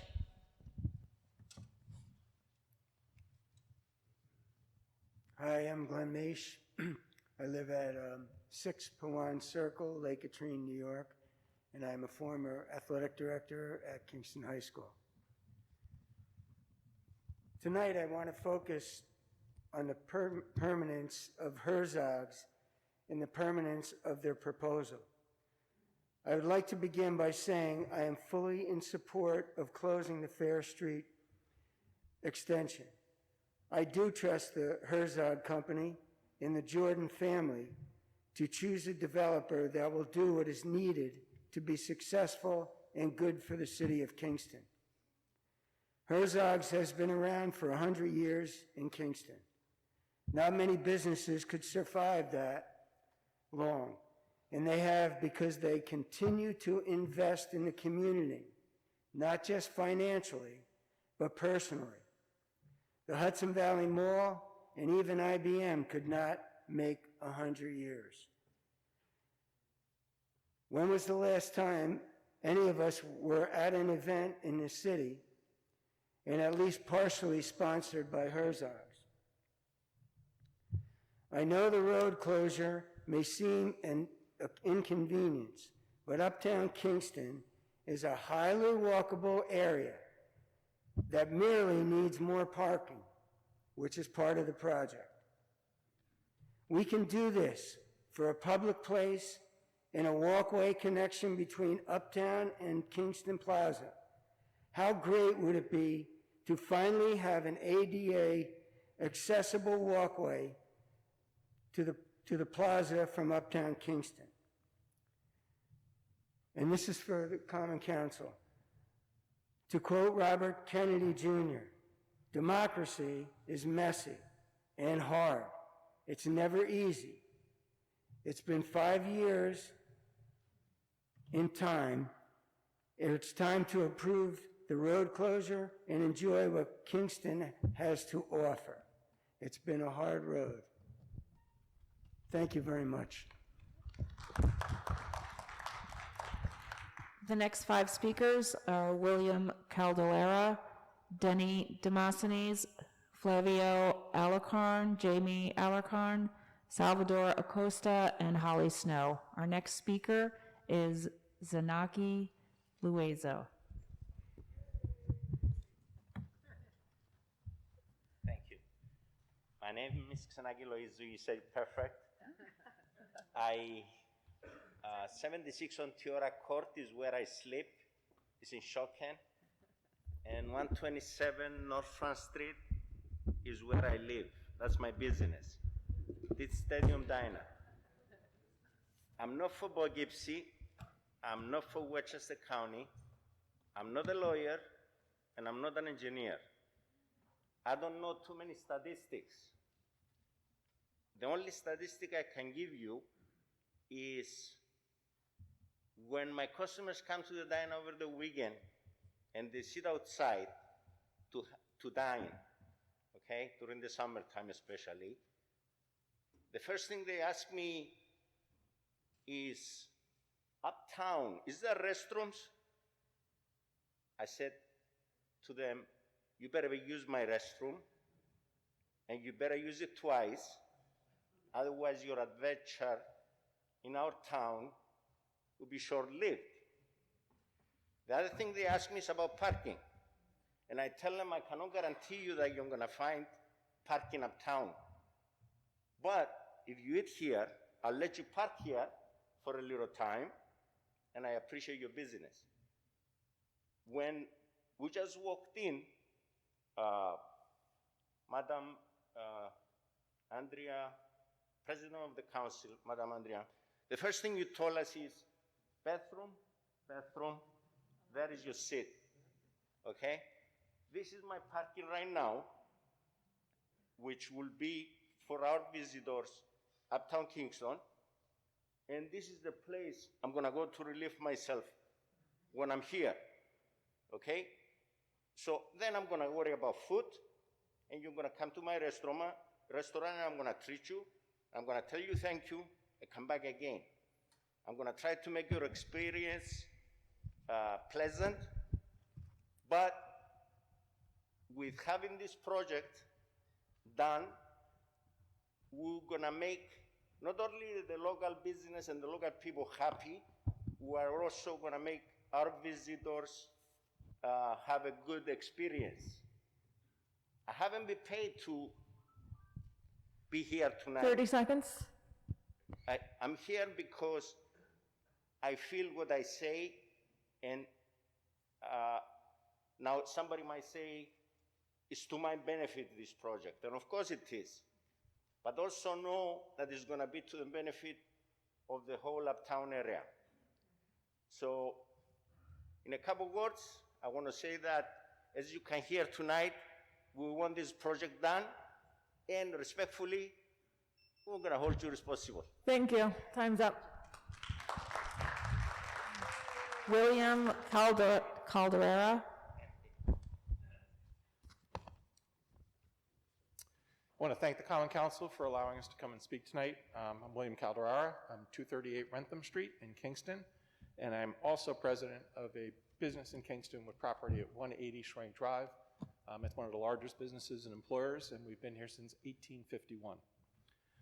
As a local resident, I am in favor of the council voting for the partial closure of the Fair Street extension. I also want to note that neither I or my business have any interest in this project. I'm simply in favor of the Kingstonian project as both a resident and a local business person. I first saw the public plans for this project almost 5 years ago, and the road abandonment was always included in the plans, so it should not be an issue now in the final stages. The project benefits far outweigh the road abandonment. Public parking, public plaza, pedestrian bridge across Schwenk Drive are just a few. The bridge encourages walkability and pedestrian safety and will economically link the Uptown Business District with the Schwenk Drive businesses and provide additional parking for Uptown. I know the consequences of the road abandonment were included in the traffic study presented, as well as the City of Kingston's own DRI Uptown traffic study, which specifically addressed Schwenk Drive, having served on that committee. And that both studies said that there was a minimal impact and it could be easily mitigated. I can also tell you from personal experience, having offices both on Schwenk Drive and Wall Street, that I drive that location every single day. And the traffic on the Fair Street extension is almost non-existent. I think it would be a huge disservice to our community if this project doesn't happen over the Fair Street extension road abandonment. I want to thank you for your continued support of this vital economic initiative and also for your service to our community. Thank you. Denny Demosthenes.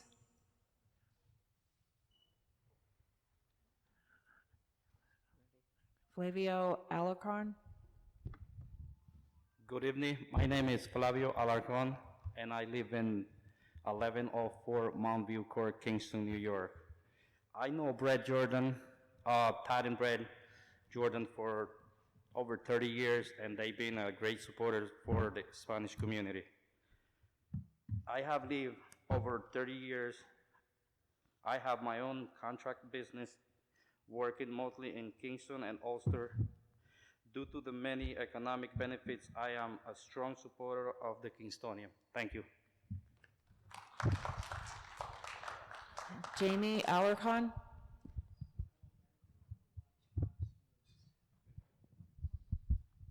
Salvador Acosta. Holly Snow.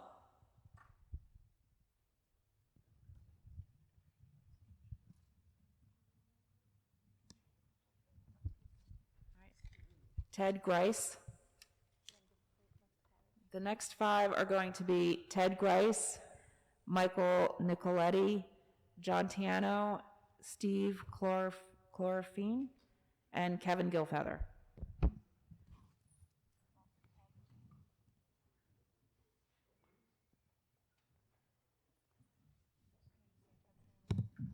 Ted Grice,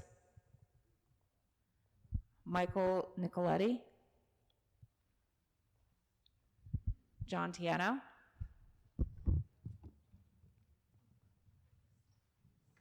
I'm John Tiano, live at 4 Marina Drive, Catskill.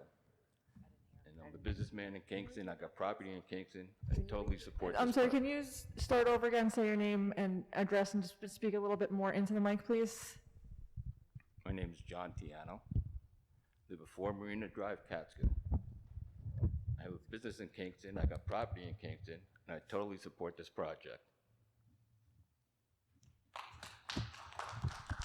Steve Chlorofine, Kevin Gilfeather,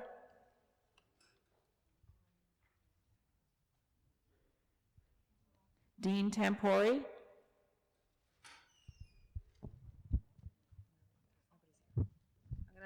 the next few names after the speaker are going to be David Amato, Tom Polk, Ian Winter, and Alex Cabrera. Dean Tambori. I live in the town of Newburgh. I know what you're probably thinking, what am I doing from the town of Newburgh here? But I'm a field representative for Laborers Local 17, and I cover the Ulster County area. My boys went to Ulster County schools in Marlborough. We played ball up at Brad Jordan's fields, whatever. And we continually, my wife and I, because of local, we come up and we shop. And just like everybody has said, there really isn't anywhere to park, bathrooms, etc. Would like to come up more, and I will come up more once this project's done. We're in favor of this project. We have many members who currently work at the Jordan Plaza, and they pay good union wages, and we like to keep that up. I've heard a lot of different things about this.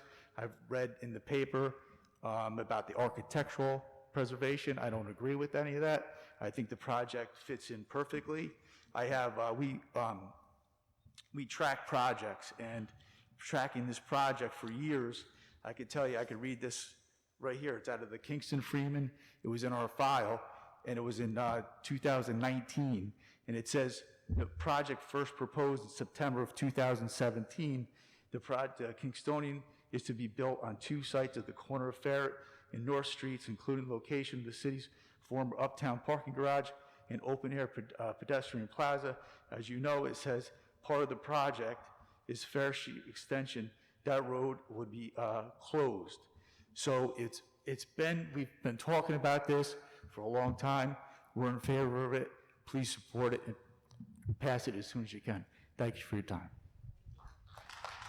Next speaker is David Amato.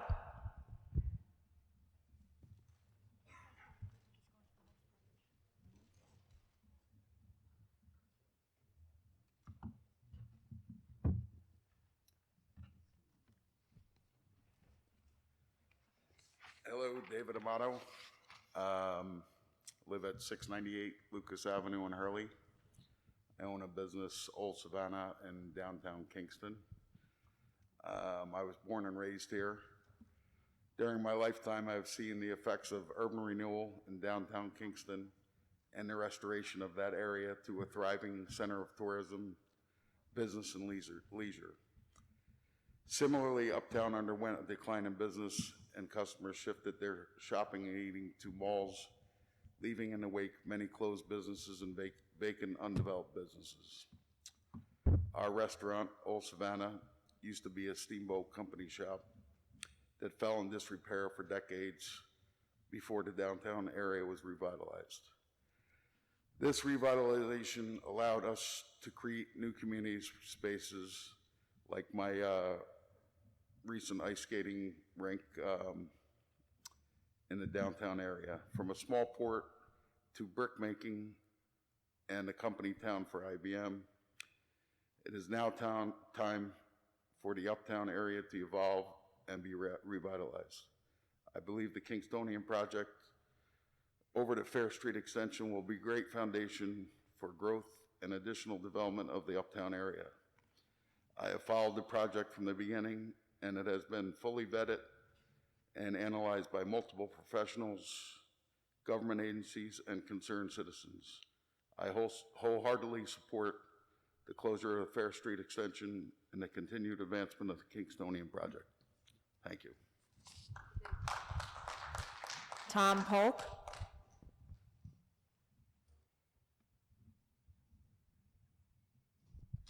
Ian Winter.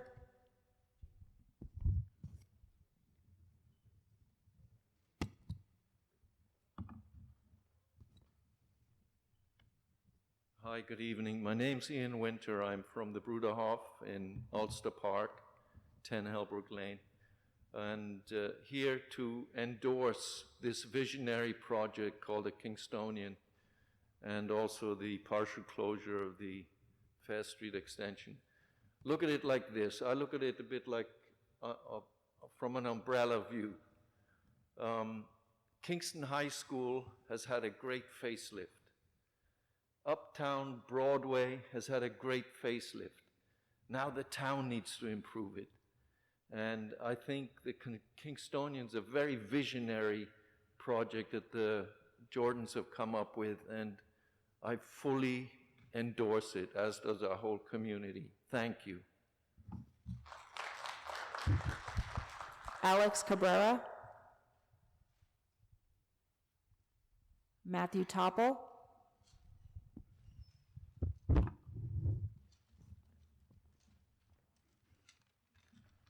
Good evening. My name is Matthew Topple. I live at 1644 County Road 2 in Olive Bridge. I want to thank you guys for your time. I believe that development is good for the Stockade District. Parking is needed, and this would help the local businesses in the area. I'm in favor of the project and would like the council to pass this and the closure of the Fair Street extension. Thank you.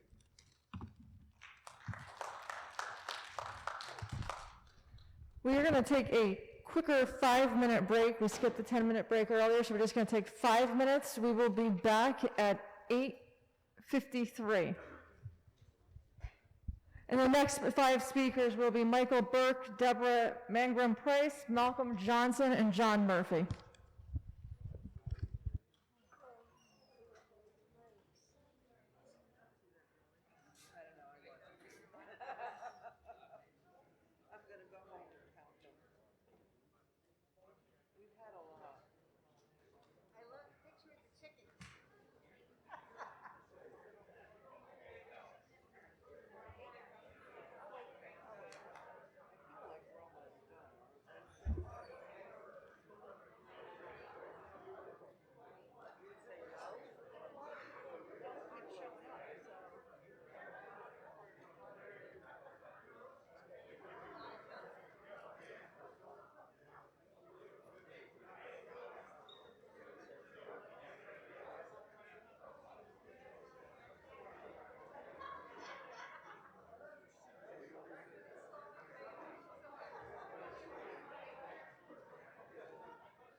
I guess it's okay if you get right up to it.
We're going to start in a minute, so if you could all find your seats again, please.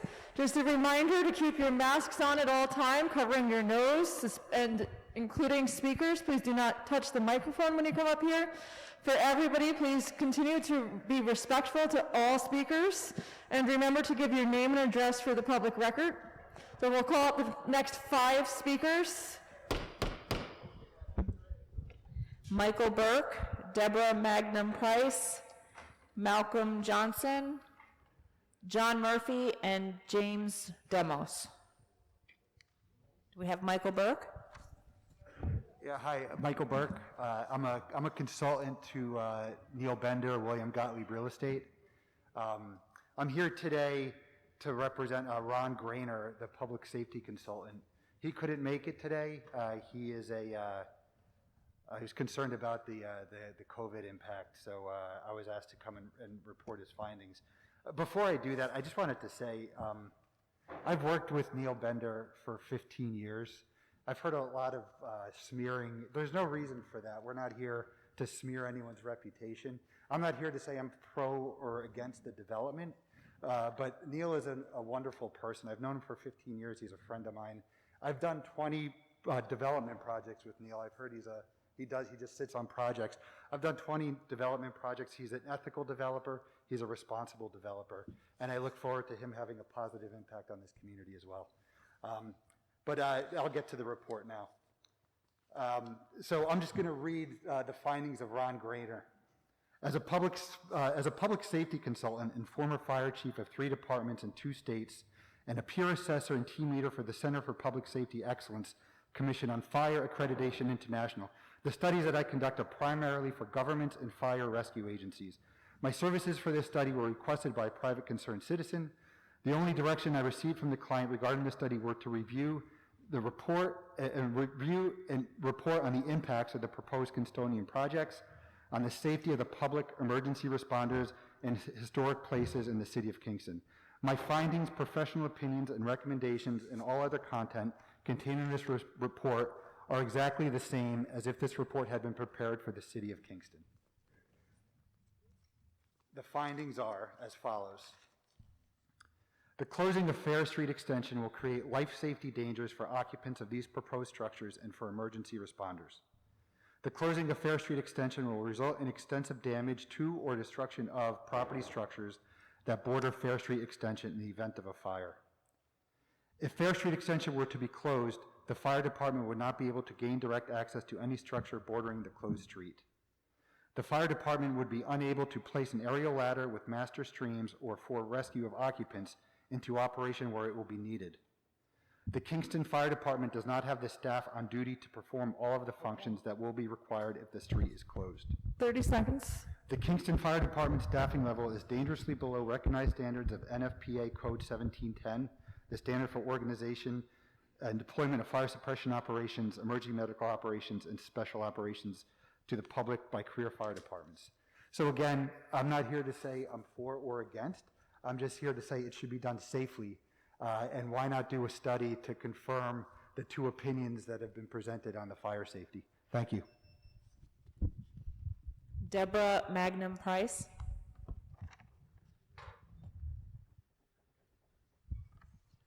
Malcolm Johnson. Good evening, Malcolm Johnson, 88 Westchester, Kingston, and I'm a pastor of the Rudolph Communities. I support the Kingstonian project and all that it entails. Is the project perfect in every aspect? Probably not. However, what's often missing is the big picture. People are often very gifted, unfortunately, as we saw this evening, at ridicule and dissension. But here, we are given an opportunity for us as Kingston, Ulster County, and New York State members to stand behind a project and an idea that will be for the betterment of all of us now, but more importantly, for our children and their children and the future. And I trust also you as council members care about the children that, for instance, come to the school here, care about the children in our communities, and will do the right thing and pass this project and give them a future. Thank you. John Murphy.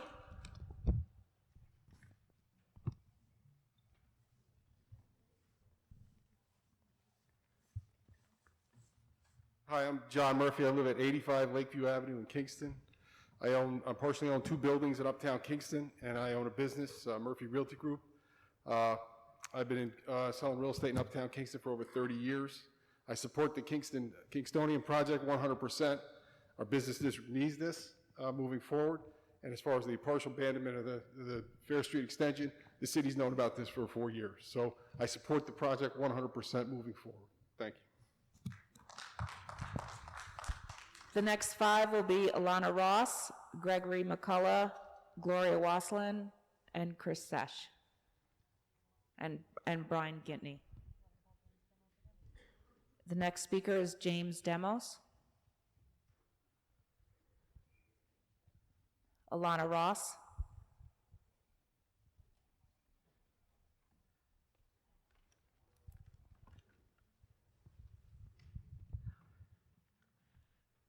Hi, I've heard a lot of things that are completely irrelevant tonight, and I've also heard that a lot of people have drunk the Kool-Aid. Arguments for the Kingstonian boil down to jobs, tax base, parking, feet on the ground to buy more from local business. Those things are a mirage, and they're not going to happen that way. In his letter on Monday, the mayor said the debate was full of misinformation. The mayor is full of misinformation. He said 270 spots were for the public, but the plans say 203. And if you take out hotel and shops, that's less than there is now in a parking lot that's half empty half the time. Brad Jordan is going to have valet parking in his mall. Don't vote for this shell game that's going to put hundreds, at least maybe $100 million in his pocket, and benefits that will never come to pass. A giveaway by any name is still a giveaway. If you can't walk, bike, drive on all of Fair Street Extension, then you're not reusing the street, you're not using the street. And we know that anyway because the developer said it wouldn't be open 24/7 because bad things happen. That's a direct quote from one of them. The letter said you've already voted, the mayor's letter said you've already voted to create a public plaza.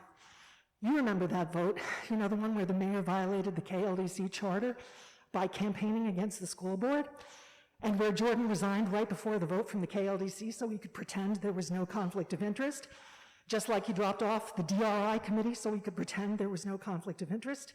And even though he's still on, apparently, the DRI traffic committee determining what to do with Schwenk Drive. These are all violations of the RFQ. Are you really going to vote for something so riddled with ethical breaches and whose benefits are a pipe dream? Some of you condemn Trump's tax cuts. Why embrace them here? You condemn Trump's lies. Then why embrace the mayor's? The letter threatened that if you didn't vote his way, it would jeopardize the DRI grant.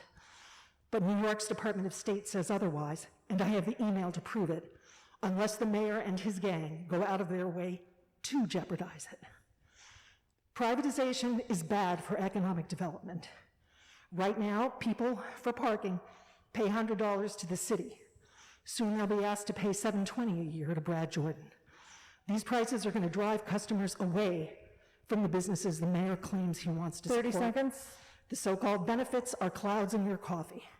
It's presented as a choice, the Kingstonian or nothing, or the city has to build its own garage. There are other choices, but they don't want you to know about them. This is not a public-private partnership. This is private, it's privatization, and giving away Fair Street Extension serves the private, not the public, and not your constituents. And lastly, Ignoble and Gary Daniels, thank you so much for making this a super spreader event so you can continue your ongoing war against the public voice. Gregory McCullough.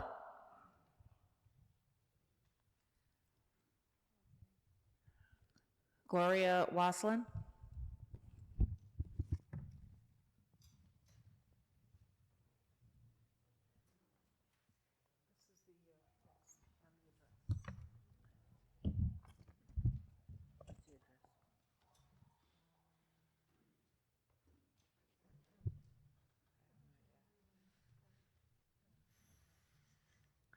I am Gloria Waslin. This is testimony by Jennifer O'Donnell, Kingston resident and urban planning professional. She couldn't be here today because of the COVID concern, and I volunteered to read her statement. The Fair Street extension is a key part of the vision for Uptown Kingston in the I-587 intersection plan. The Ulster County Transportation Council made this plan in a highly participatory process in 2011. Kingston's mayor serves on that council. In 2014, the Common Council voted to fund and implement it. It was also part of the DRI Uptown application proposal. What was that vision? It extended Uptown through Kingston Plaza and connected I-587 into the plaza. When I-587 was built during urban renewal, it effectively bypassed Uptown, destroying its economic vitality. Access and circulation are the keys to a successful business district. The current I-587 plan reverses that damage and provides an opportunity to create numerous building parcels, building frontage, and commercial activity. When plans like this are adopted, federal and state funds are available. Well-planned development parcels, affordable housing, walkability, parks, and trails are critical for Uptown's economic future. The I-587 plan was based on the proven success of form-based code that is successfully reshaping neighborhoods across America, not just one site for one private development. The recent rezoning process was so well done and inclusive, Dover Cole, the planners who worked with us, were very clear when they said, "Never give up your streets." To abandon a street in Kingston, the city's code requires that the city planner justify the abandonment of a street with a detailed report and data showing that the street is not useful. That was never done. We should make all of our decisions informed with facts. We should honor the commitments we made to the public. We should respect the laws that exist to protect us all. There is no justification to renege on an effort that was funded by taxpayers. By doing this, you are telling the public not to trust your plans and that their participation doesn't matter. Your time is up. Thank you. Chris Sesh.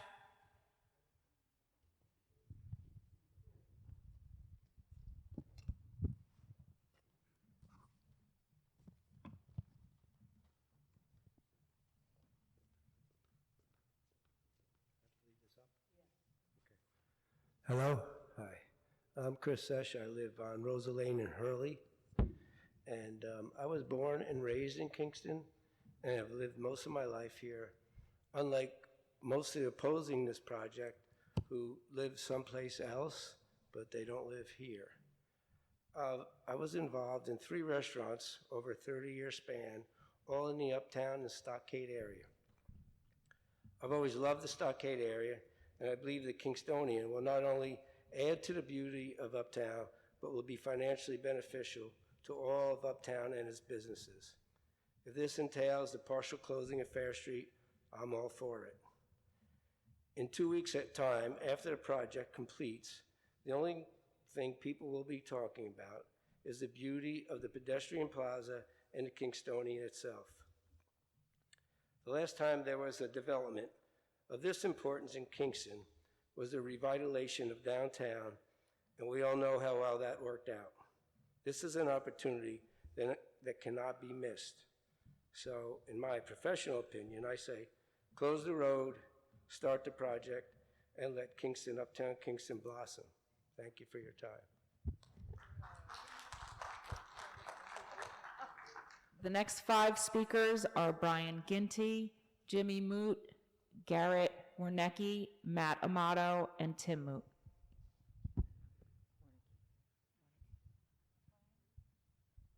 Brian,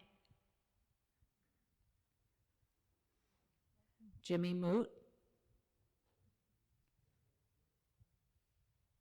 Garrett Warnecki,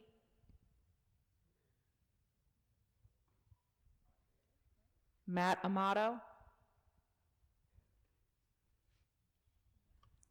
Tim Moot,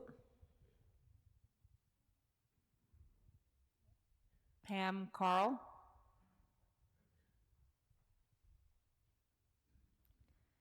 Robert Newkirk,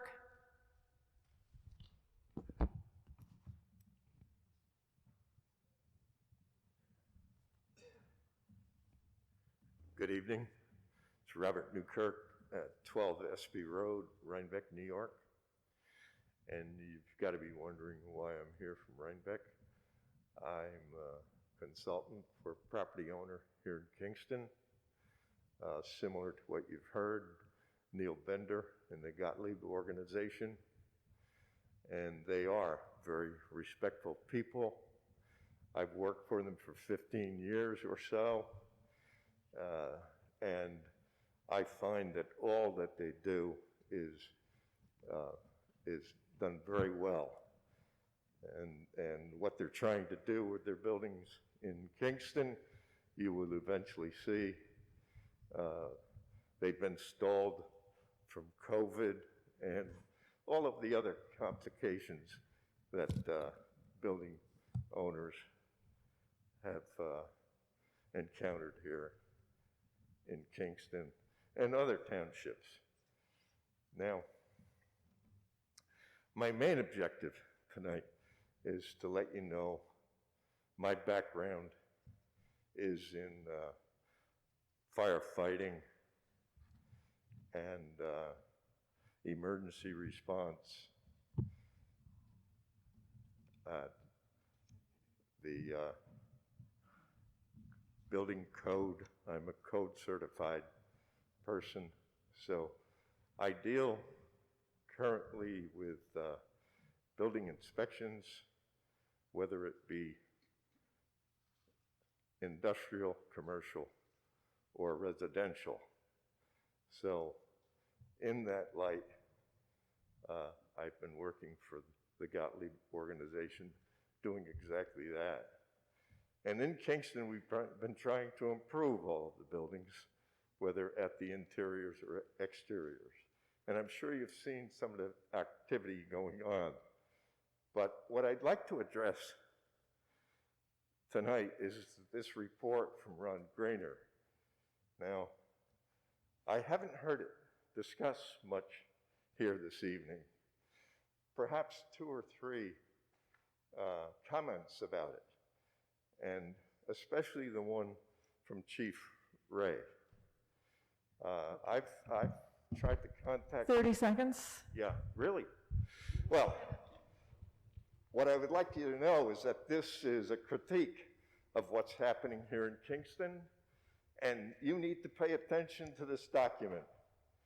When it refers to NFPA and so on in these recommendations, that relates back to the code, that code is law.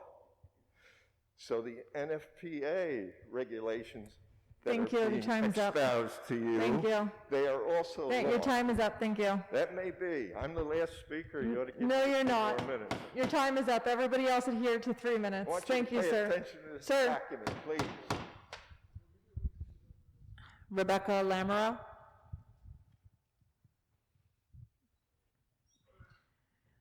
Jeff Suto,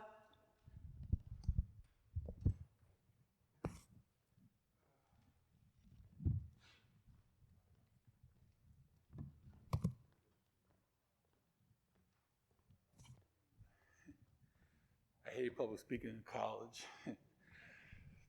My name is Jeff Sudo from Saugerties, New York, and I am opposed to this project. And the reason is because for the last couple of years before the pandemic, there's been gentrification going on. And I'll give you one example. Down Street in Kingston, apartment I looked at 2.5 years ago, was going for $1,200. The same apartment, new owners, cosmetic makeup, it's going for $1,650.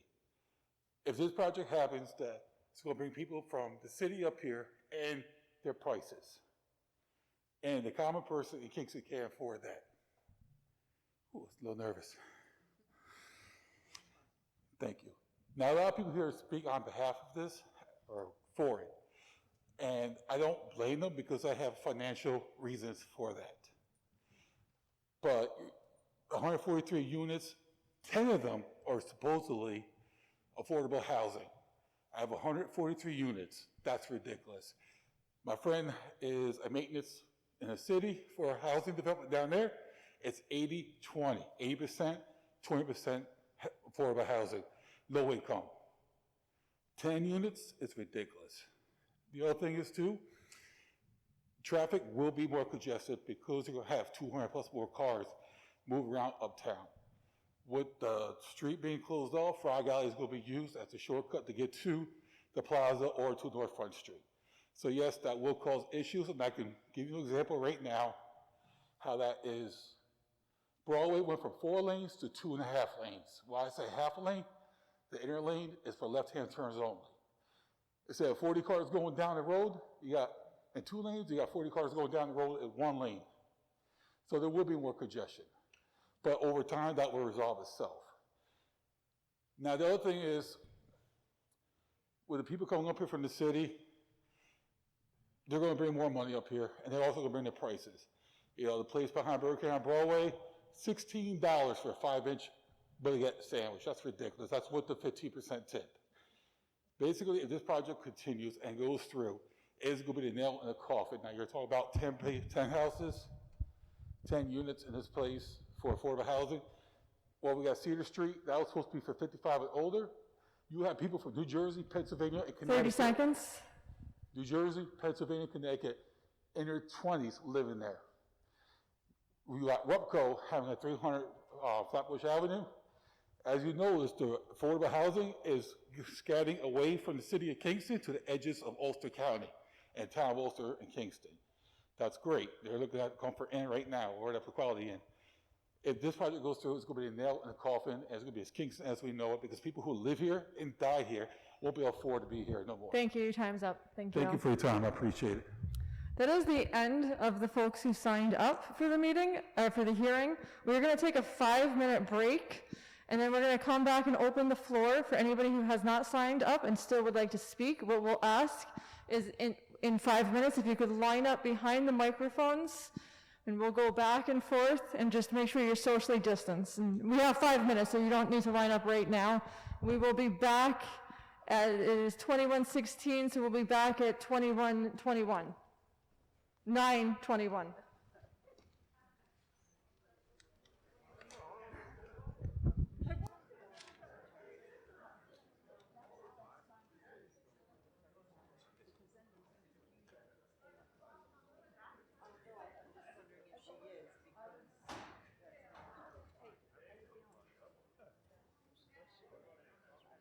When we getting back out there, man? Hey, drummer. We're getting back out there.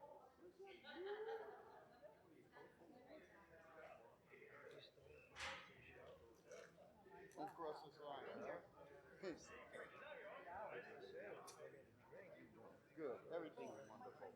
Yeah.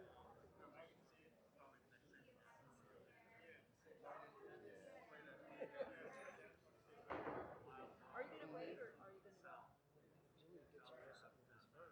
Oh, good, nice, yeah. All right, yeah. Doing good, everything's wonderful, yeah.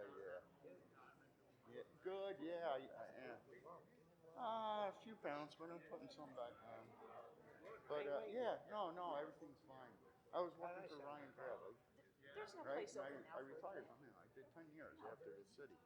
And I retired from him. Yeah. And so now he's building his house, and he called me in this, 2 weeks ago. He asked me if I don't know. So I don't know. I was up going 6 feet. Only just for the winter. And, yes, it keeps me busy. It keeps me in shape. Yeah. I spent a lot of time with Bert on the golf course this year, Bodie. Yeah. He loves it. Yeah. So. Glacier with you guys, Tommy? Yeah, I golfed with him a few times. Yeah. Yeah. I know. Hey, Juju. How are you, honey? That's right, baby. How you doing, honey? I'm good. What's going Good. on? Nothing. How's everything Are you with in you? line to talk? That's why I came down here. I said I'm I'm getting. behind you. Yeah, all right. Thanks. I'm not going to be long. I'm going to be I'm just 30 gonna- seconds. I timed I'm just going to crack a couple jokes and that's it. 30 seconds. She's just got a job for the county as a clerk, some account clerk for the DPW. I'm crazy with you. I don't know, for somebody. Anyway, she's going to be starting there January 31st. But yeah, I will. She'll be happy to know. She's doing great. And yeah, I know it. I know. You just can't. You can't even go out and just hang. You know what I mean? So.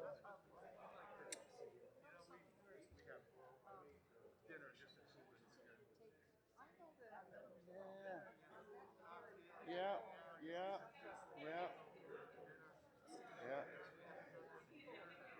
Us either. We haven't been out, and I'm trying to think when we last went out. I went out to see Stabile and some rat band he was had at Keegan Hills, but it was so much fun because we hadn't gotten out, you know. Yeah.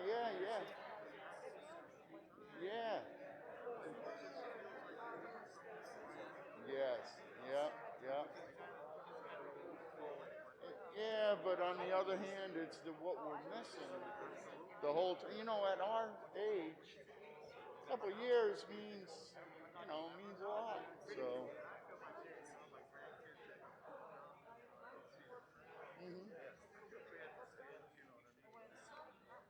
And life, they're missing out on education. They're missing out on. It's just. Yeah. You know, it's funny. I've read that thing 100 times. When I get up here, it's like I never had so nervous. Oh, I know it. There was nothing better than that, right? That was the best.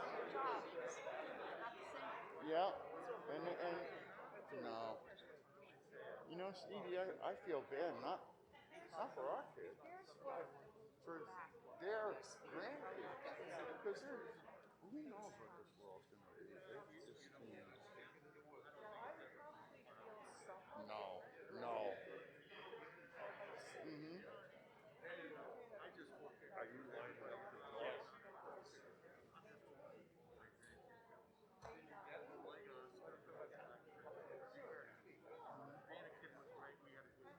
Yes. Yeah. Oh, yeah. Yeah.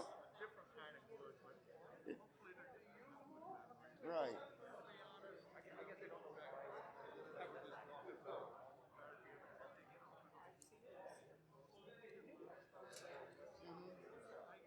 Yeah. Well, you got quality time out of it with family for sure, but yeah. Yeah, no, it's yep, there is. Yeah. It is what it is. But we miss you guys, man, I'll tell you. And I don't even know if I got the moves in me yet.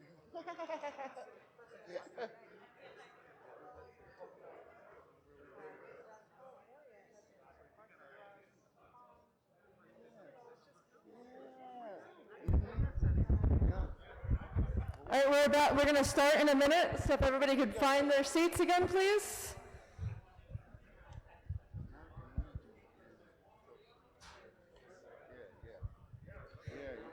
If you would like to speak, just line up behind one of the microphones, please. Socially distance. Please remember to keep your mask on, covering your nose at all times, including when you come up to speak. Don't touch the microphones, please. A reminder for everybody to be respectful of all the speakers. And especially since we don't have you signed up, please give your full name and your address for the record before you address the council. Thank you. I'll start over here and then we'll just go back and forth. All right, so thank you. Hi. My name is Steve Gorsline. I reside at 341 First Avenue in Kingston, New York. And I am in support of giving up Fair Street Extension. I worked for the city of Kingston. I started in 1974. And when I started, the Pike plant up there was relatively new, maybe 1 or 2 years old, and a brand new parking garage.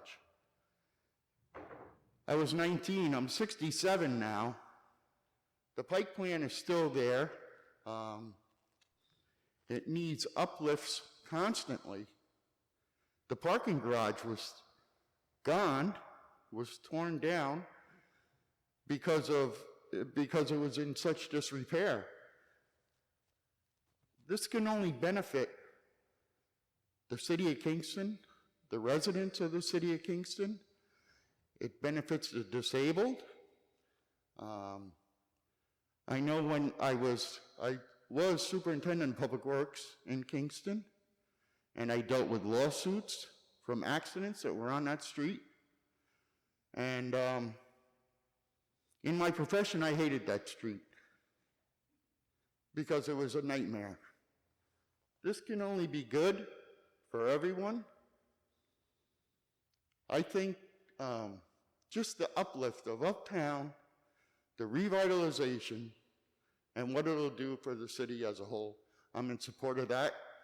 And I also support the Jordan family. I know in my career what they've done for the city of Kingston, for all departments in the city of Kingston, for people in the city of Kingston.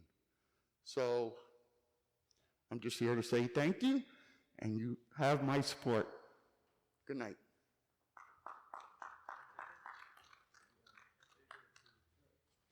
My name's Herb Lamb. I live at 73 Linderman Ave. I don't care one way or the other about the Kingstonian. I think it's ugly. I think it's too big.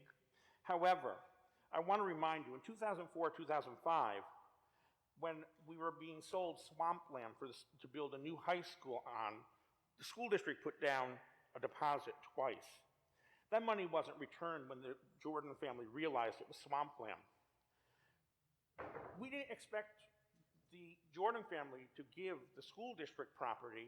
I don't know why the Common Council is even considering giving away the property. Sell it at market value. They were selling that swampland at 4 times the market value at that time period. Do you realize that in 10 years, when we hit the wall and have to ask for a supermajority in this district, programs that will be cut are non-mandated programs. They are the marching band, the choir, advanced placement, arts classes, sports.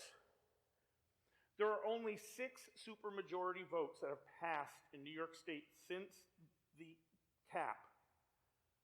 Our chances of passing that in 10 years, and that's what we're going to face. By the way, low socioeconomic and children of color are hurt 13 to 1 by pilot programs. You can find that information on the federal government's site for education, Department of Education. Is that what we really want? Is it the wealthy versus the children? Because by doing this, you say it's okay for that pilot program, which is going to really impact our children badly. My daughter dreams of coming back to teach in Kingston. She loves it here. Her program is one of the ones that will be cut in 10 years because there's no choice. This pilot and this project is going to pit the wealthy against the children and the poor children and the children of color. Thank you.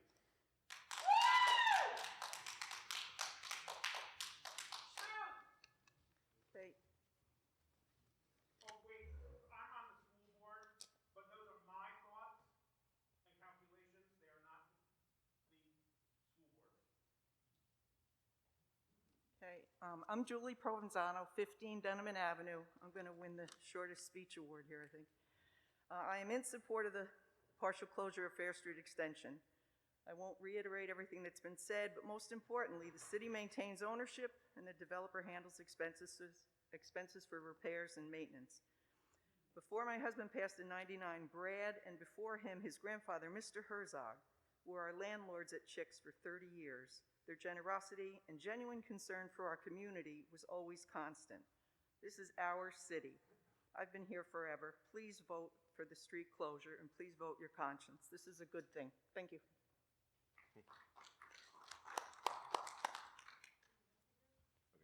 Yes, my name is Brian Bonestale. I live on Main Street in Kingston, New York. I was born and raised in Kingston. I'm a local business owner. And it's actually interesting. I missed my shot earlier by my time slot, but I got to follow the gentleman who just spewed out a few lies. The businesses that I actually own are in the same area that the school was buying. It's not swampland. I conduct business there with 2 businesses. So that's false. The school was actually going to be built, I remember, 7 feet above floodplain. I have everything that I have is above floodplain. That would have been the equivalent of being higher than the toll booths in Kingston at the exit, which are no longer there. So that would have never happened. But that's another story. But interesting I got to talk about that because that's another lie that's associated with this family that is really not fair. The programs that he brought up, sports, band, this family has given so much to this community. They actually are what community is about. You don't have to have money and share money. There's no rule that says that. You don't have to do that. They share more than any family that I know in this area. So we are blessed to have them as a community. Now, as far as the road goes, I'm 52 years old, been driving since I was 18, lived on Main Street since 1998. And if I can tell you that I probably went down that road 5 times in my life. 5 times. And if you remember back when, you couldn't make a left coming from uptown. You couldn't make a left to go down that street. The only time you would ever go down that street is if you missed a right to go to the plaza to begin with. So this street is not a well-traveled street. And like Mr. Gorsline said, from a maintenance standpoint, it was always a headache for him as head of the DPW. So I'm confident by what this family has done in this community and the assets they have brought to it and the quality of life assets they've done for every youth. Believe me, I'm telling you, if your kid played any kind of sports, whether it was, recreational, school, they have touched their life somehow. And I'm proud to have them in this community, and I am in favor for this 100%. Thank you. Next speaker. All right, good evening. My name is Johan Hewlett, and I live in Rifton at the Woodcrest Bruderhof. I've started 2 businesses in Kingston. One is a daycare at 100 Westchester Street. Another business was called Clean Sheen, which then moved to Florida. And another business I'm a stakeholder of is located over at the Kingston Business Park, Community Manufacturing Solutions. And if anyone's been paying attention to what's going on in the state, the governor just recently said over 300,000 people left this state, which is the highest number leaving any state in the State of the Union. And the reason for that is quality of life, taxes, and the difficulty of doing business. So we got to figure out how to help people do a better job of that here, and I think there's an opportunity for us to lead and provide the leadership. And I think a positive of tonight is that people care about our community. Everyone here cares a lot about the community. I want to applaud the school board members. I want to applaud you all. And I also want to applaud you in advance for doing the right thing. And I think for the people here from Neil Bender's organization, you're going to find this is a great community to invest in.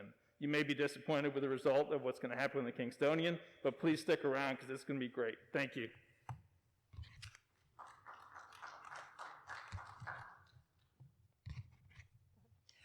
Good evening. My name is Holly Snow, and I am the owner of Mac Fitness, located in the Kingston Plaza. For the last 14 years, the Kingstonian project will bring 0 cost to the taxpayers.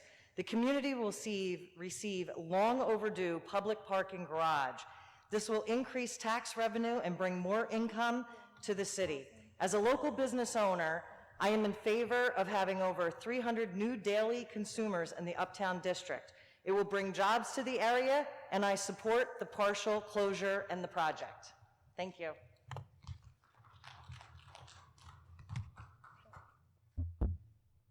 Hi, my name is Jim Latour. I'm a homeowner. I live at the uppermost portion of Washington Avenue, so I'm directly affected by the traffic flow. We get a lot of tourists that are here on the weekends, no parking. They happen to park in front of our house, neighbors' houses. We can't get into our houses. They block our driveways. I'm all for the Kingstonian project simply for the parking. I love the urban vibe. I love the new feel that's coming into Kingston, and I say, keep it going, and I applaud anything that you guys can do to make this happen. Thank you very much. Are we allowed to? No, sir, you can't. No, you can only speak once. Really? Yes. Are there any other speakers who have not spoken tonight?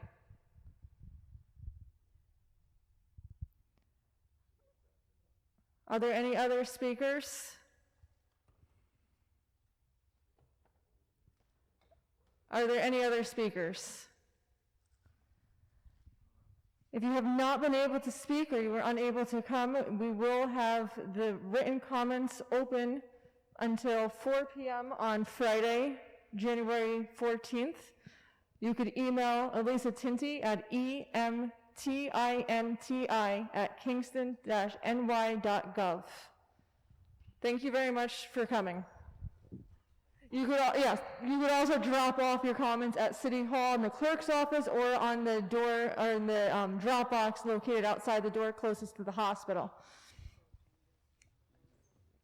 Yep, I'm now calling this public hearing closed at 9:35 p.m. Thank you very much.